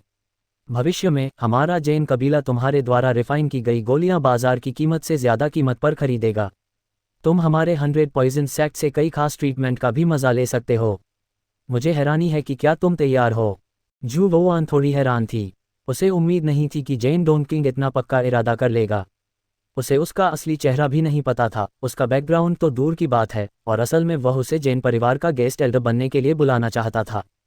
अगर जेन डोनकिंग को उसकी असली पहचान पता चल जाती तो वह सोचता कि वह क्या सोचता। हालांकि जू वानवान को यह नहीं पता था कि 100 पॉइजन सेक्ट के ज़्यादातर एल्केमिस्ट जू कबीले के थे, खासकर वे एल्केमिस्ट जो कम लेवल के और ऊंचे लेवल के थे। उनमें से 90% जू कबीले के थे, जबकि 10% से भी कम जैन कबीले के थे। जू कबीले के मुखिया की मौत के बाद जैन कबीले का इरादा और बढ़ गया। वे अब गोलियों के मामले में जू कबीले पर भरोसा करने को तैयार नहीं थे, इसलिए वे पूरे दिल से जैन कबीले के ताकतवर गोली मास्टर्स का एक ग्रुप बनाना चाहते थे। बदकिस्मती से अल्केमिस्ट की ट्रेनिंग एक दिन में नहीं हो सकती थी। खासकर लो ग्रेड, हाई ग्रेड और लो ग्रेड, टॉप ग्रेड अल्केमिस्ट के लिए इसे ढूंढना और भी मुश्किल था। मेहनत, टैलेंट, काबिलियत, मौके, इनमें से किसी के बिना भी कोई लो लेवल, हाई लेवल अल्केमिस्ट की कैटेगरी में आ सकता था। क्योंकि वे कम समय में कोई ताकतवर अल्केमिस्ट नहीं बना सकते थे और जैन क्लैन जू क्लैन के कंट्रोल से आज़ाद होने और जू क्लैन को दबाने के लिए बेचैन था, इसलिए वे सिर्फ बाहरी दुनिया से ही मदद ले सकते थे। इसलिए जैन क्लैन को अल्केमिस्ट की बहुत ज़्यादा चाहत थी, खासकर उन लोगों की जो लो ग्रेड, हाई ग्रेड और लो ग्रेड, टॉप ग्रेड अल्केमिस्ट थे। उन्होंने अपने नीचे काम करने वालों को खास तौर पर उन पर ध्यान देने के लिए कहा था। ठीक इसी वजह से जब कोई जिहुआ को जू वुआन की अल्केमी स्किल्स के बारे में पता चला तो उसने तुरंत जेन डोनकिंग को इसकी जानकारी दी, जो इस मामले के इंचार्ज थे। जेन डोनकिंग तुरंत दौड़े और उन्होंने खुद जू वानहाओ को रिक्रूट किया, जो एक low grade superior grade alchemist थे। जहां तक बात है कि जू वुआन विरोधी जू क्लैन का मेंबर था या नहीं, तो कोई बेवकूफ़ी एक पावरफुल लो लेवल, हाई लेवल अल्केमिस्ट को जासूस बनाकर भेजेगा। जू क्लैन के पास ऐसी लग्जरी नहीं थी। और अगर वह जू क्लैन का अल्केमिस्ट था तो वह हुआन डैन हाउस में गोलियां बेचने क्यों जाएगा। जू क्लैन की भी अपनी गोलियों की दुकान थी और जब तक वह एक ऑफिशियल अल्केमिस्ट था उसे असल में इसके बारे में पता होता। इसलिए इस बात की बहुत संभावना थी कि जू वानहाओ बाहरी दुनिया का कोई घुमंतू कल्टीवेटर अल्केमिस्ट था। यह एक बहुत कम मिलने वाला खजाना था, इसीलिए जेन डोनकिंग उसे भर्ती करने के लिए दौड़ा था। जेन डोनकिंग, कुई जिहुआ और दूसरों की उम्मीद भरी नज़रों को देखते हुए जू वियांग ने बस एक पल सोचा और फिर साफ मना कर दिया, मुझे माफ़ करना, अभी मेरा किसी फोर्स में शामिल होने का कोई प्लान नहीं है। मुझे आज़ाद रहने की आदत है और मैं ऐसी रोक टोक नहीं सह सकता। अगर मैं भविष्य में बूढ़ा हुआ तो शायद किसी फोर्स में बस जाऊं, लेकिन अभी मेरे मन में ऐसे कोई विचार नहीं हैं।